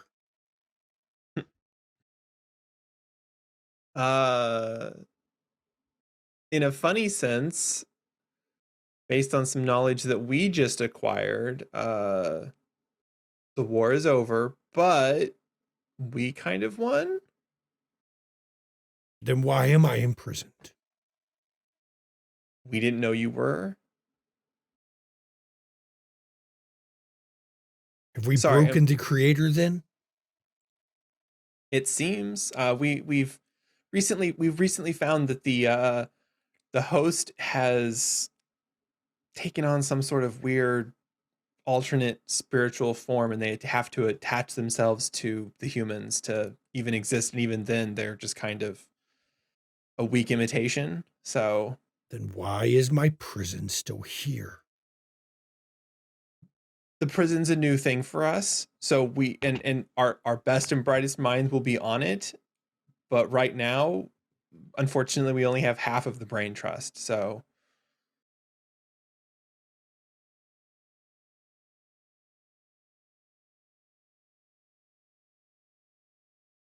I am confused by what I can feel from beyond the prison. I see little. Oh, it's a lot different than I'm sure you remember. I remember They've almost learned- nothing. I've been trapped with my hedges.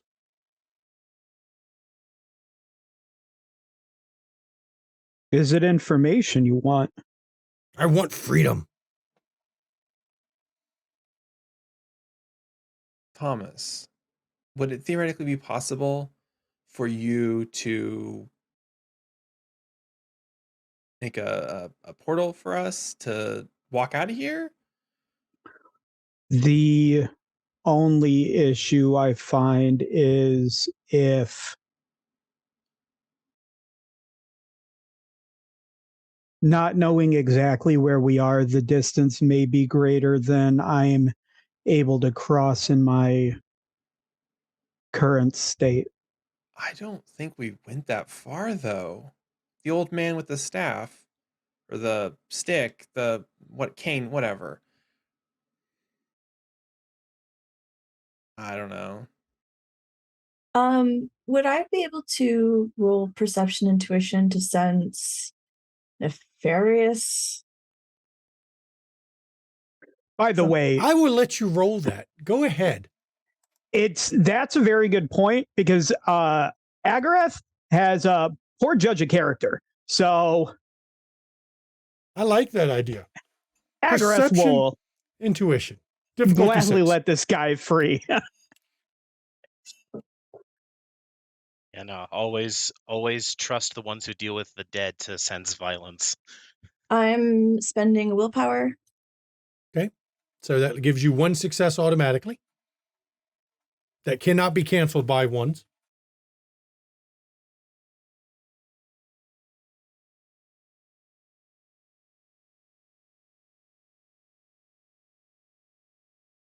And we shall see what you get. 6. There is, like many devourers, there is a violence inherent in him. Barely beneath the surface. It is in check. But you suspect it is barely in check. And the wrong thing could easily set him off. And with that many successes, I will also tell you, you think when he said the others were not nice to talk with, you have the impression they were destroyed in this realm.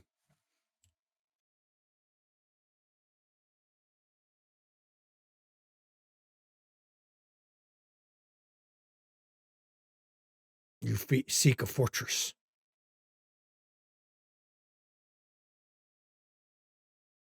I do. You seek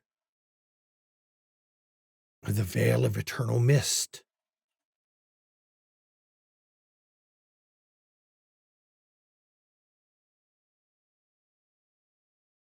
Is that where it is? I don't know where it is now. That's what it was. That is where they took me from.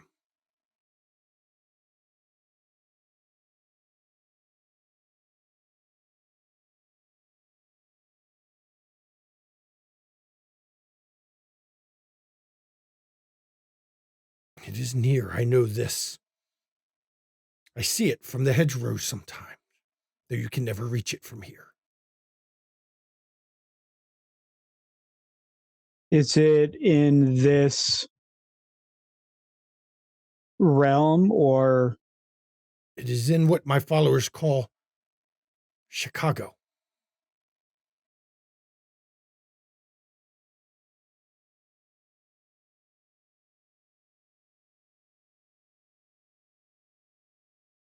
It has a very peculiar key.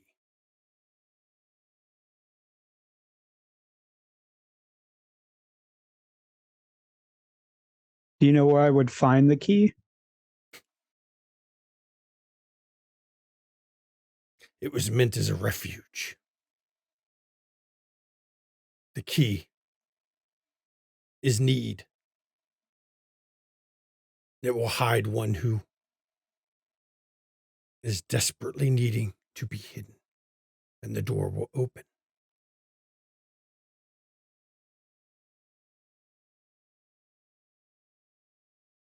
I don't know if it counts, but I feel like at this point, Agareth would feel a desperate need to not be here.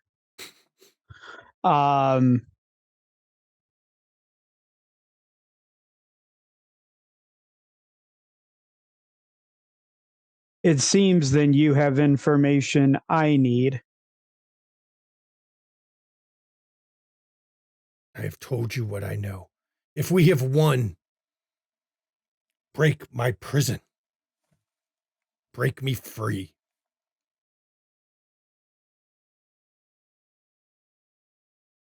The people like us that were here before, why were they not nice?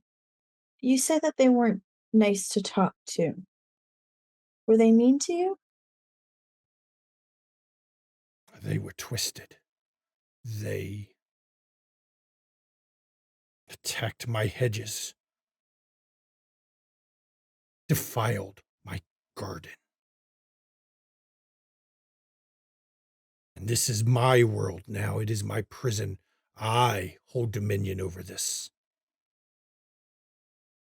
So you control things here. And he moves his inside. hand, and you see an opening appear in front of you in the ground, in the floor, in the ground. Actually, the dirt, it doesn't mound up, it just kind of parts. And there are 3 skeletons laying at the bottom of where it parts.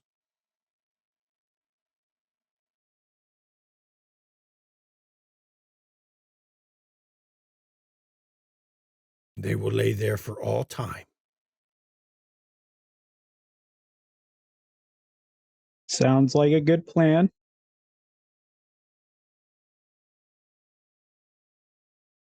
If you are going to free me, find Michael's sword and break my prison. If we won, take it and set me free.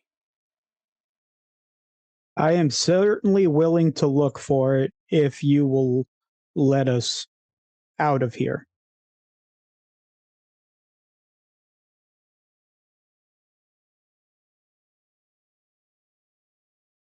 What is your name?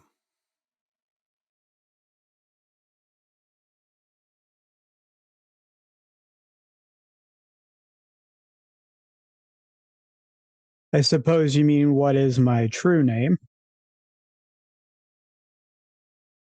I will go with the name you are known by amongst our kind.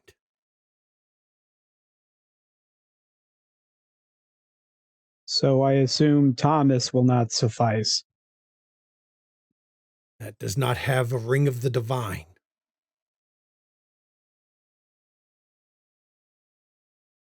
Agareth.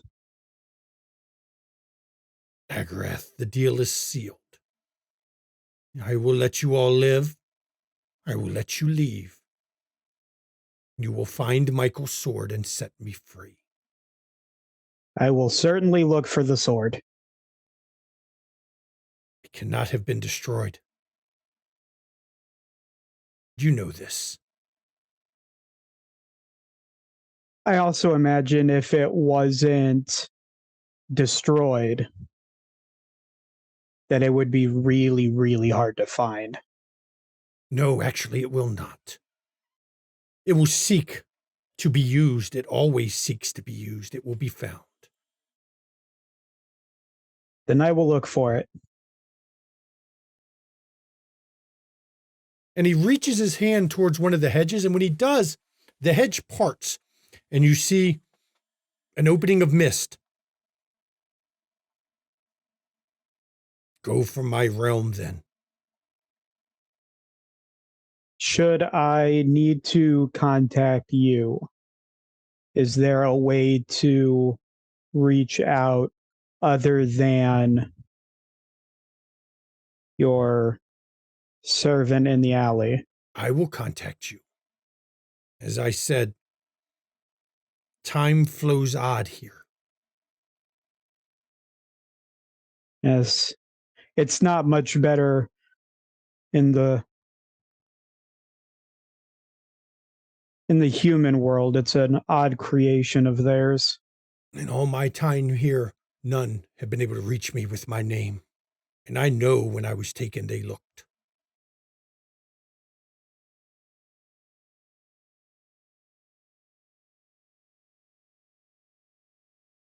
Then I look forward to hearing from you. And at that point, Agareth is going to start making towards the mist door thing. And his form shifts back from the crouched half beast creature into the shadowy form again. Thank you for your time, Kathleen says as she moves towards the mist as well. He doesn't say a word. You see the mist, the dark shape, the dark form moving away from you, walking the edge of the clearing, as if it can't leave the clearing itself, doing a loop around its edges.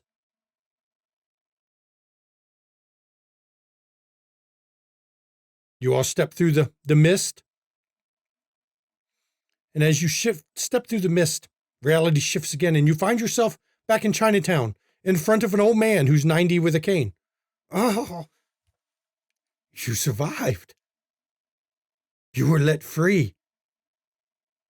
Didn't seem like that bad of a guy. You were the first in many years. Yeah, I think the key was just don't be a dick to him. The master is fickle. I think he's stir crazy. How long have you and your line been doing this? There's no way to put a time. My family has always been here. We have always served. How many of your grandparents and great grandparents, or does this go back further than time uncounted? This is what we do. We live long lives, long lines, and are protected, but we serve. You wouldn't by chance know? No more questions. Let's get back. We have a lot to discuss, I think. All right. Have a good night. Always. And he shuffles right back to the alleyway. And you still feel it, Kathleen, that biting on tinfoil feeling. No offense, Michelle, but he may have known his name, so I think that's where Thomas But if you go asking, he is a thrall. He can tell what people were snooping around about. I don't think it's a good idea. We know other people. Literally all I was going to do was ask him what I had asked the demon, if he knew anything about this fortress. He said sometimes they can see it. Maybe, dude, it's been told down in his family. I don't know. But that's fair. We've got, I guess, some kind of information. So as you head back and get in your car, Thomas, I assume you all are going to need to have a demonic cell phone group chat with what your respective groups has picked up. Yep, maybe a little. And I will turn this over to the players before we end this episode, as you all get a chance to discuss all the little things you've all discovered.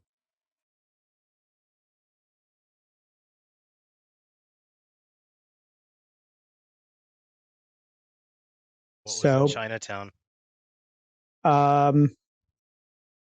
A scary incarcerated demon. A stir crazy, isolated guy who may or may not be similar to your psychotic friend in the amulet. House? I'm sorry? What house was it? Do you know? He's of the 6th. I'm going to roll legacy on that. Okay. Go ahead. Says his followers called him the Jade Demon. Okay. I'm going to burn a willpower to get a success. Okay.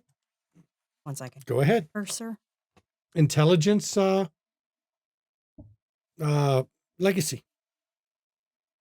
And Jade Demon, like that sentence or that title doesn't have like the same feel as our celestial names. Most celestial names, they'll have titles assigned with the celestial name, like Usiel, the Reaper of Souls. I got 6. 6? You don't remember a Jade Demon. You do remember A devourer getting punished. You do remember a demon of the jaded vine. They were a particular thorn in the heavenly host side. They were very good at using the wilds to capture fellow fallen, or not fallen, but heavenly host. They were one of Belial's legion, actually.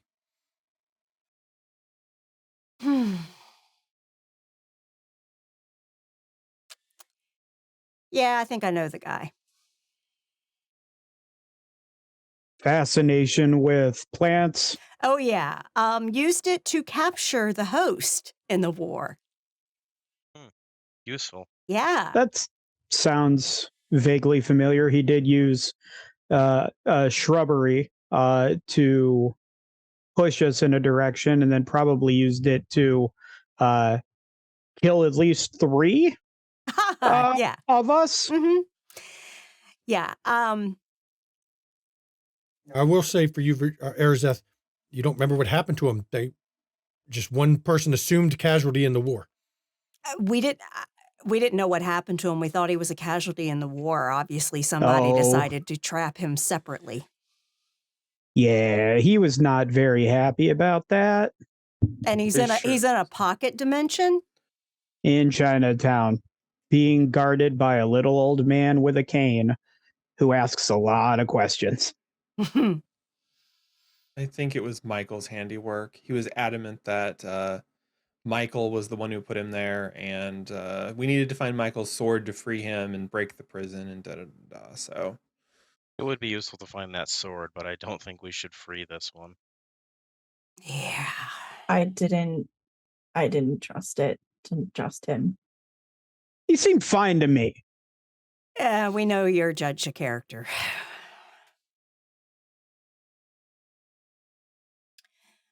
So this is the second being who's pissed about being imprisoned that we've come across either directly or indirectly. Yeah. Well, I mean, and like at this point, I was going to say at this point, Agareth is pointing, or I guess not pointing, but he's pointing to the 3 people in the car, including himself, but then also sort of like mentally doing it towards you guys is like, yeah, I think we were all a bit pissed about it. There was a lot of emotions until all the hate took over. I'm just saying these are different kinds of imprisonment. With the first person, when we came across the murder, they were imprisoned having not fallen, and this Jade Demon was imprisoned in a place that wasn't the abyss, it appears. He was forced into isolation. Mm-hmm. Not saying there's any sort of connection, but there is a correlation, it appears. I mean, it definitely seems there's some special punishments for certain of us. Though not all was for naught. We got some information about the fortress we were tasked to find, though it definitely seems it will be harder to find. He said it was in the Valley of Shrouded Mists. And he said that he was able to see it from the hedges sometimes. Didn't But he say that he came from there too? Yes, it seems that he was there originally at some point and then taken to his prison. But that the fortress would reveal, or the myths would reveal themselves if someone was in great need. And I imagine this must be a great need because I absolutely felt the need to leave, and that wasn't good enough. Great need in what sense? A need for hiding.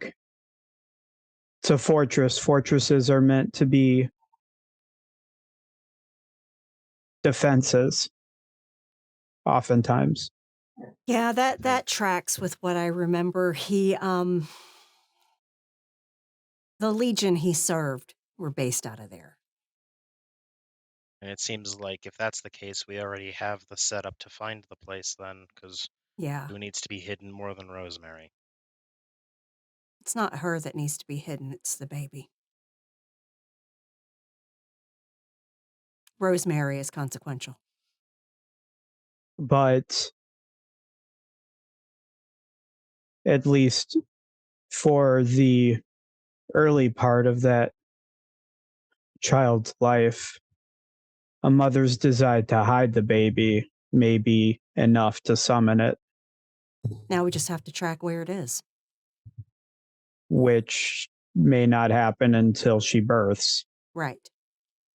If you want, I can start trying to locate the Valley of Shrouded Mists, although beyond getting maybe a general space within the city, if it is in the city, it could be anywhere.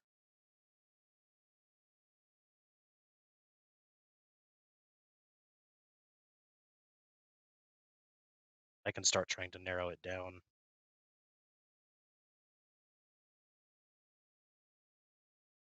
All right.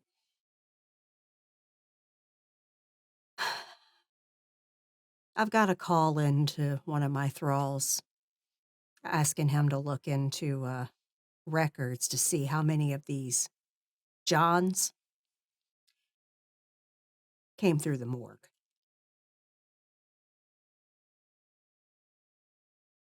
Do you have anything more than names? Do you have enough Appearances. Mm-hmm. so you believe he was hopping around? Oh, yeah. Is there any way we could get Druliriel in to speak with one of them or look at one of them? If See if it's it would been a give couple insight. weeks, I don't know where they are now. They might all be disposed of. Oh, if you get me a name, I could try to summon a spirit. Once I get a full name, I will. Yeah. Okay. If you find a body, I can get her to it if that helps. Clark, might your publication have run obituaries for these people? Storyteller? This is where my knowledge of tabloid specific No, well, unless it reporting- was somebody important enough to make a scandal of it. No. The Sun records will probably have it. Somebody wants to swing by the library. We have had luck there in the past. Oh, you didn't mean that library.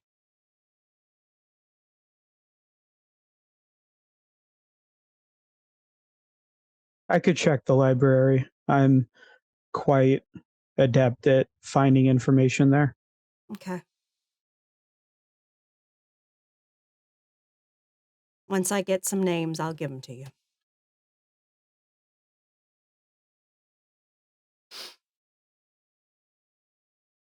God, I don't want to have to tell her who the father of that child is. Better she know. I know. So as you all go your separate ways, Erzeth, Bazazel, Trimdesio, and Drulirio. Later in this night, each of you is contacted by Cinevel with a very simple message. All of you get the same message. All Faustians are to be on the lookout for a pregnant woman. Goes by the name of Rosemary McMillan. She is important to the Faustian cause. She must be located and brought to Enlightenment Enterprises.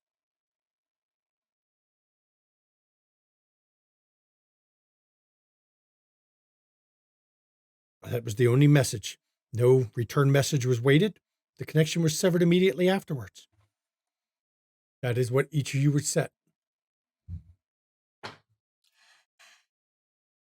Arazeth immediately puts out a call to the other 3 Faustians. Didn't she want us looking into that organization because people were going missing? I will remind you, she also said they run it. That is their aim, but people are disappearing from it. She wants to know who's stealing the people from it. Oh, okay. That is, just to remind the players, she said that she was running that business as a way for her method of converting people to the Faustian cause. I got it. Okay, I was just confused. I thought that was the one run by the other. Well, no, but the others are stealing people from it, Mm. which is what she's upset about. Okay. Yeah. No, we're not doing that. Yeah, it feels like that's exposing her too much. Yeah, just a wee bit. I think Tremdeziel,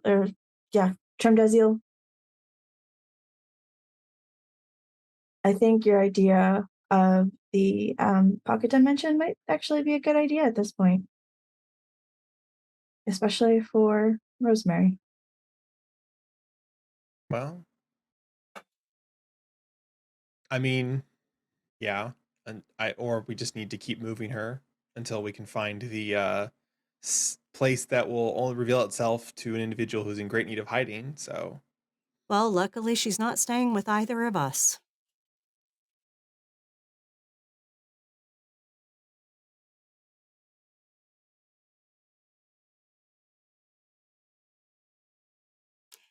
And I don't think she knew Rosemary's celestial name, which is good. we can hope. And just the fact that they know Rosemary's human name brings other things into question. So, like, who the hell is giving them this information? She's going to reach out to Clark. Hey, Carsador, Yes. you able to get alternate IDs?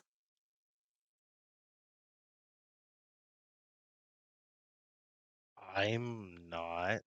Do you know someone? I have a contact who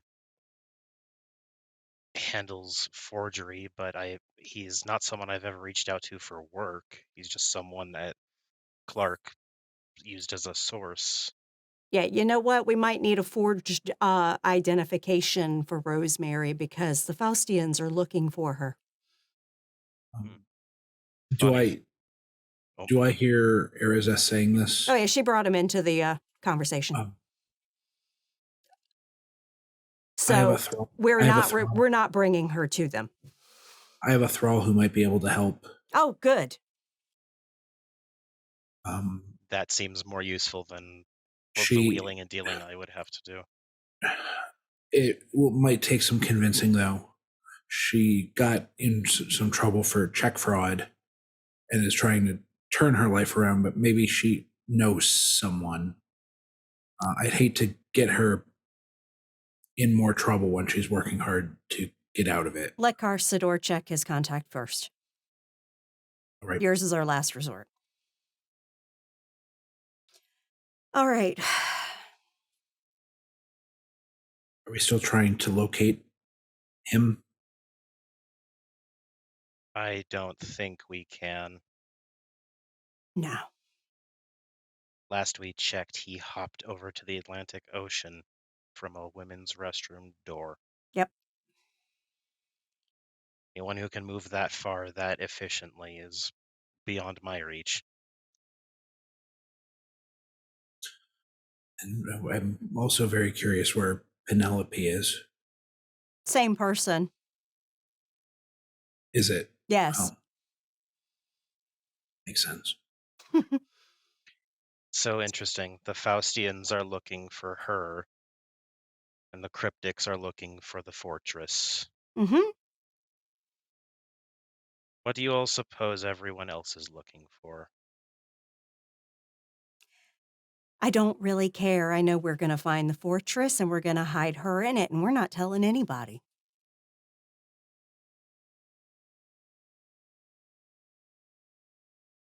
No one sees it, and he doesn't like make a mental note of it either, but Clark definitely winces as she says that.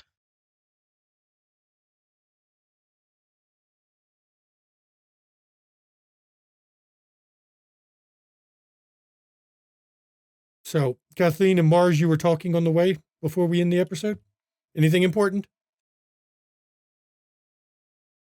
I just mentioned that I know someone who has an occult bookstore, and I can go and just take a look and maybe do some research and see if I can find anything. Yes, you do, actually, don't you? That'll be something good to bring up. I'll make a note for next episode. Let me make a note of that one. Also, I was going to say, I don't think necessarily Trimdeziel and Julia were talking. That was more just Agareth making a smartass comment about the conference call because of the Faustians phone call. So, And I think right here we're going to end the episode. But there's one other thing I'm going to. The events of the world in general outside of Chicago, verse 82 of the Days of Fire. In the dust, another tree awakens, kissed to life by the waters of the damned. This lightning tree offers the gift of the lost of a gift and freedom from the tribe of the mind. Those with nothing new to learn of being wretched flock to put their eyes upon its branches. 82nd verse of the end of days. I'd like to thank my players and you, the viewers. Let's do the player vote. Everyone has 3 experience so far, which is 1 for role play, 1 for being here, and 1 for learning something, because there's no way in hell you didn't learn anything with what was thrown at you. So the player vote, we're going to go once again. We're going to start with Virginia. Arizeth, the Scourge of the Second House. Who gets your player vote?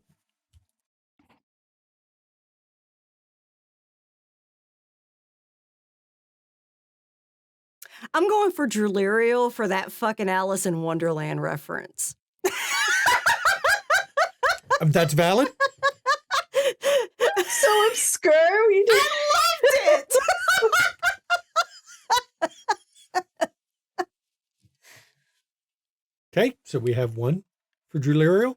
Carsador, the Malefactor, your player vote. Ironically, the Malefactor is going to be voting for both the Defilers.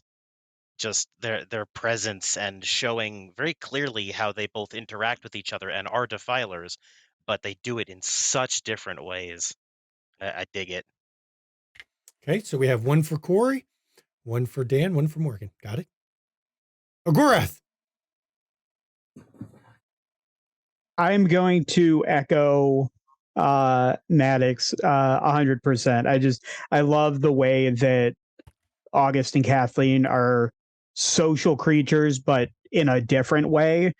And it just, yeah, it makes it really, really interesting seeing how they interact with each other, but then the people who are less socially capable in the group. So, Okay, so now, Azazel. I'm going to give mine to Thomas for his interactions, kind of leading that conversation with the Jade Demon. He almost fucked it all up. Devourers are hair triggers anyways. There's no way not to fuck up talking to them. Yes, they are.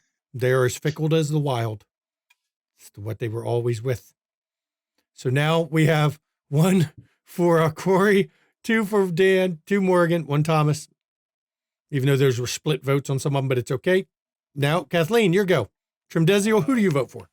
I feel the same as August here, that Agrath biting the bullet and giving his name to the Jade Demon. I was just like, all right, there you go. That's your bonus XP vote. So, because if he hadn't done it, I was gonna have to do it, and I really didn't want to do it. So, Just bring it up to us at some point. We'll get you a new name with blackjack and hookers. You'll be fine. With cocaine and prostitutes. So now we go to the final person. Julariel the Slayer, your vote for the player vote. I actually want to vote for everyone. I think everyone had a very particular good scene that they just excelled at tonight. So, yeah. I agree with you. I'm going to give 1 to everybody, and then I'm going to give August, Kathleen, and Thomas 1 additional on top of it. So everyone gets 4 except for Thomas, Kathleen, and August, who get 5. Sound good? Because everyone had good scenes, and Virginia would have never caught without that amazing fucking roll and caught that power was used. And also, let's be fair, if it wasn't for Kathleen's legacy or Virginia's legacy, we'd have problems. Virginia's legacy is helping a whole lot with background shit. So that's why everyone can get a bonus one from that. And of course, I would have thought you could learn from your past. Digging it up. It is useful to have somebody with legacy, high legacy in the group. So I do. I've Even if spent she's all a these bitch. years. I've spent all of these years trying to avoid my past. Yeah, it's wonderful to see the way this, we're on episode 4, everybody, but the way this group is gelling together. Each is figuring out their role. So yeah, everyone gets 1 of the bonus, and then we give an additional bonus because why not? I can do that. I'm the storyteller. Of course, if you want to join us on our Discord, the Discord is where the show was cast from. It's where we talk about all our shows. We hang out once a week when we can. Once in a while, we have to skip them, but we got a good community. Join the Discord. Pop over to Demon the Fallen, and you can chat about this episode right here. The players are there and would love to talk about some of their motivations if you have any questions. So go ahead and do that. If you want to catch our back episodes, pop over to YouTube. All of our back episodes are on YouTube, not only the first season of Demon, but nearing 100 episodes of Windy City, actually breaking 100 if you count the intermissions. We've broken 100 at this point between all the intermissions and everything. So, yep, pop over there. If you want to catch some amazing content creators, we've got some right here. One of them, Trimdesio down there, the Ivy Raven. She streams on Twitch here. And, of course, you pop over, give her. And Bazazel House there. He also does a podcast. I'll let you shout out your podcast. You could post a link in chat too if you want. And he's muted, so we don't get to hear it. I host the Fantastic Four podcast, the #1 Fantastic Four fan casting podcast on the internet, presumably. We run every other week. It's a lot of fun, and I'll get the link in the chat eventually. Eventually. So please follow both of them. Pop over. I mean, it's on YouTube. You know, that's a free follow, free subscribe on YouTube. It's a free follow on Twitch. Do both. Come on. Hook that up. They're good people. They put out good content. Check them out. If you want to get some Windy or some McStabber Studios merch, we've got a merch store link right there. All kinds of good stuff in the merch store. Some, I have to tell you, sign in, make an account and sign into the merch store because some of it is locked behind age restrictions. So you have to put in your number there or your age to make sure you can see it because things like Camp Wish a Motherfucker Would. If you want to be a Camp counselor t-shirt. Yep. If you want to be a camp counselor of Wish a Motherfucker Would, you need to be logged in to see it. Yeah. Yeah. I so need to buy myself one of those shirts. Yeah. Yeah. So, and so, you know, as always, everybody, bits of donations, they go to the players, not to the studio. Bits of donations is a way for you to show your appreciation to the players of the stream for the hard work and the effort. And it's not free even to be a cast member in the show. People have equipment, they have outfits, costumes. Time is money for a lot of people. They give it just to being part of this show. So, and thank you for your innie for It's giving your some innie, bits. not your outie. That's right. Your innie. for handing some bits to the players tonight. Thank you very much. And of course, if you want to support the studio, subscribe here on Twitch or pop over to our Ko-fi. You can do either one. The Ko-fi is doesn't take half the money like Twitch does. If you subscribe here on Twitch, Twitch takes half. But on the plus side, you do get to skip the ads. So that's kind of an important thing to skip. So it's up to you. And that's all I got to say on that. I'm going to turn it over to my wife for the schedule. All right. So coming up over the week, Saturday, there is no stream. Tess is still on her break, but she'll be returning the following Saturday. So coming up next will be on Sunday at 5 p.m. Eastern, Windy City After Dark. This is season 9. Is it episode 5? No, episode 4. 4. Mm-hmm. Okay, we're getting there. Big fight on episode 4. Yeah, we're doing a big fight. We're going after Duncan McTavish. Will there be an episode 5? It depends on who survives. Because we do have a death pact that if one of us dies, all of us die, so we start a new chronicle. This is the kind of players I end up with in Vampire. Well, that won't work. As a guest character, I only want to kill one of you. The rest of you are fine. There's a common theme around here wanting to murder Timberbrad's characters. Yes. Yeah, but I don't want to murder him as the universe like you. I just want to murder him as one person. So join us Sunday at 5 p.m. Eastern to see who survives the showdown with Duncan McTavish. And then, of course, we will be back here Tuesday evening at 8 p.m. Eastern with the next session of Demon the Fallen Season 2. Shit is coming into alignment for this group. It's almost too coincidental that the one that they need to open up access to this fortress may have been sent to them by Ragdan the Emerald. It's almost like someone's playing with Fate. Someone can't stop dabbling, can they? Mm-mm. And you know what they say about playing with fate. There's a reckoning at some point. Mm-hmm. It has a way of correcting itself one way or another. And as always, everybody, please take your mental health seriously. Check in on your friends, check in on family, check in on loved ones, check in on people you haven't heard from lately, especially if you haven't heard from them lately, because there's a lot of people this time of year not doing okay. Hell, there's a lot of people all year long that aren't doing okay. And sometimes it just takes a friendly voice to be that lifeline they need, to be that lift they need to help them. So please make sure that you reach out to those around you.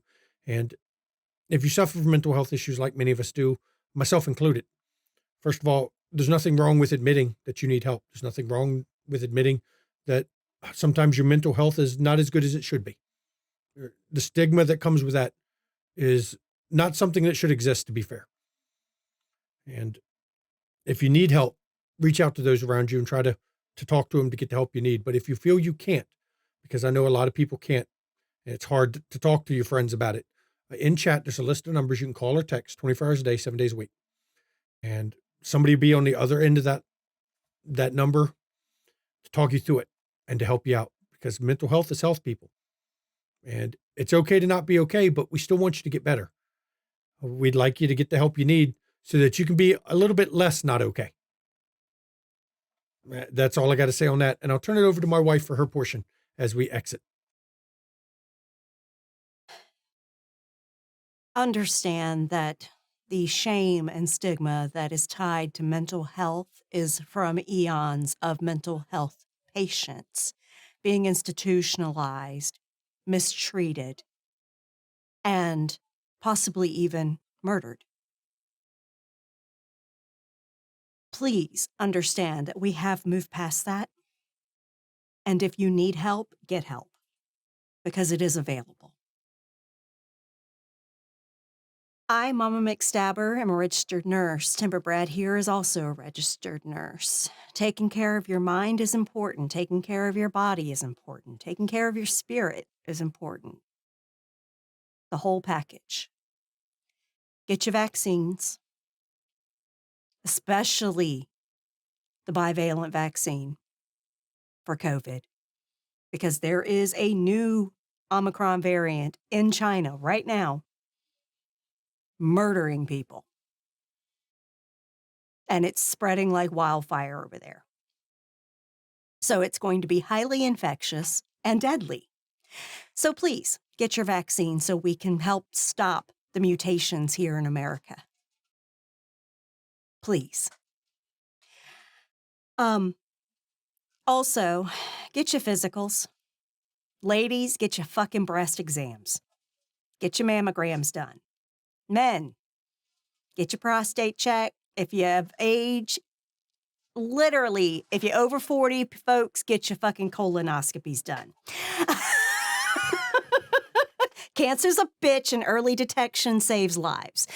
So, Fuck cancer. fuck cancer, fuck fascists, fuck Putin, fuck the Iranian government, and fuck the GOP who can't even fucking vote in a goddamn Speaker of the House because they're so dysfunctional. We like fucking around here, apparently, because we got a lot of fucking to do. Yeah. So seriously, though, be wary of fascists and narcissists out there in the world. They are literally out there in droves, and be kind to one another. Being nice is performative, but kindness is genuine. Try to aspire to do like Mr. Rogers always said. Be kind. Be a good neighbor. Come Be on. a good neighbor. Everyone likes a good neighbor. Said with love. Said with love. And I do thank everyone for coming and hope to see you not only next week in this show, but in all our other shows. So good night, everybody.